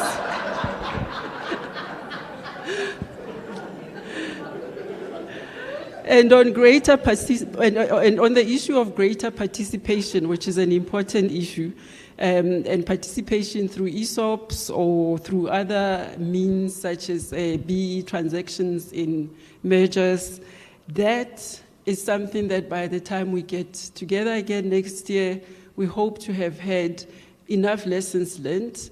There has been a call to have some guidelines from the Commission, and so what I can assure you is that, of course, for us as the tribunal, we will listen to the debates and the discourse in due course when the matters come to us. And our role will be to interpret the law in a clear, consistent, transparent, and predictable way so that we can achieve competitive and inclusive markets. So I want to take the opportunity again to thank Tembi for his selfless dedication to the competition authorities and the legacy he has built for the institution.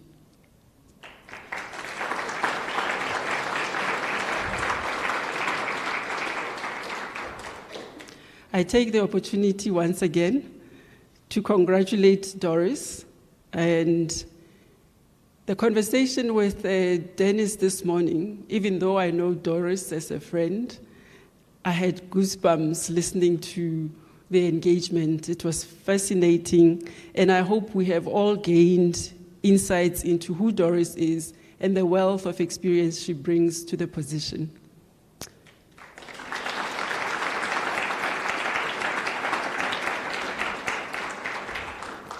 All this speaks to the seamless transition we can expect in the Commission as Doris takes the lead from today. The success of the amendments in achieving the ambitious but necessary goals in the Competition Act and the extensive work done by the Commission is directly linked to the resourcing of the tribunal and the courts. Amending the Act and expanding the scope and mandate of the competition authorities without concomitant funding and investing in critical human capital runs the risk of undoing the gains of the amendments and the Act in general.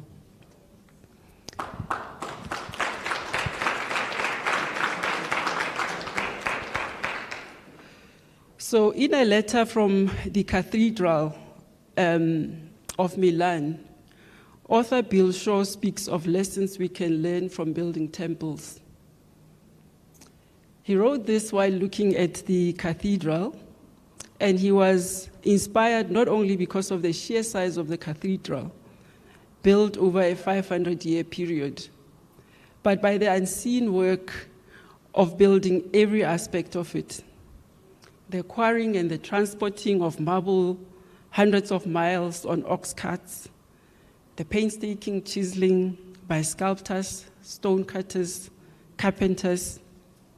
What we can learn from this are the values of patience, hard work, altruism, selflessness, and community, and importantly, the knowledge that we are contributing to a goal greater than ourselves.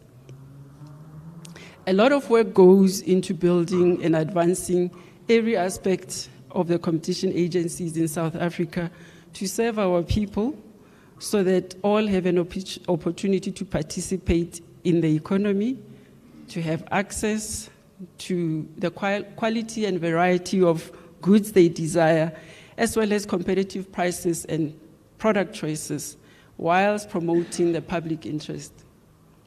So I take this opportunity to encourage the people in this room to follow on Doris's lead and put their hands up to serve on the tribunal, in any of the competition agencies, for the greater good of the system and the endurability of it, the sustainability of it. So there is indeed much thought to be gained from this conference as we rethink competition policy in the context of the new economic climate. So with that said, I just want to then wish all the contributors to the conference my sincere gratitude, and I express this on behalf also of the outgoing commissioner and the incoming commissioner. So I will not mention people by name because I don't want to single out anyone and leave anyone out.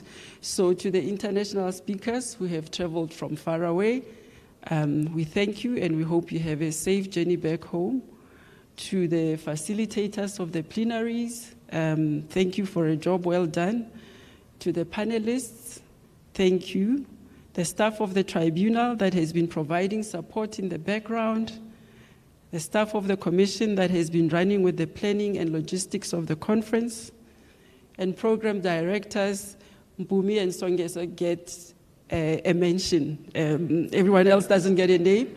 A mention because you both navigated the program with energy and enthusiasm, and we thank you very much for that. To everyone else,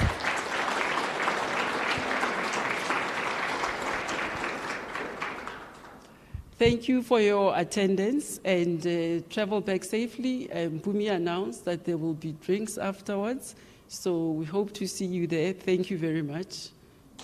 That closes the conference.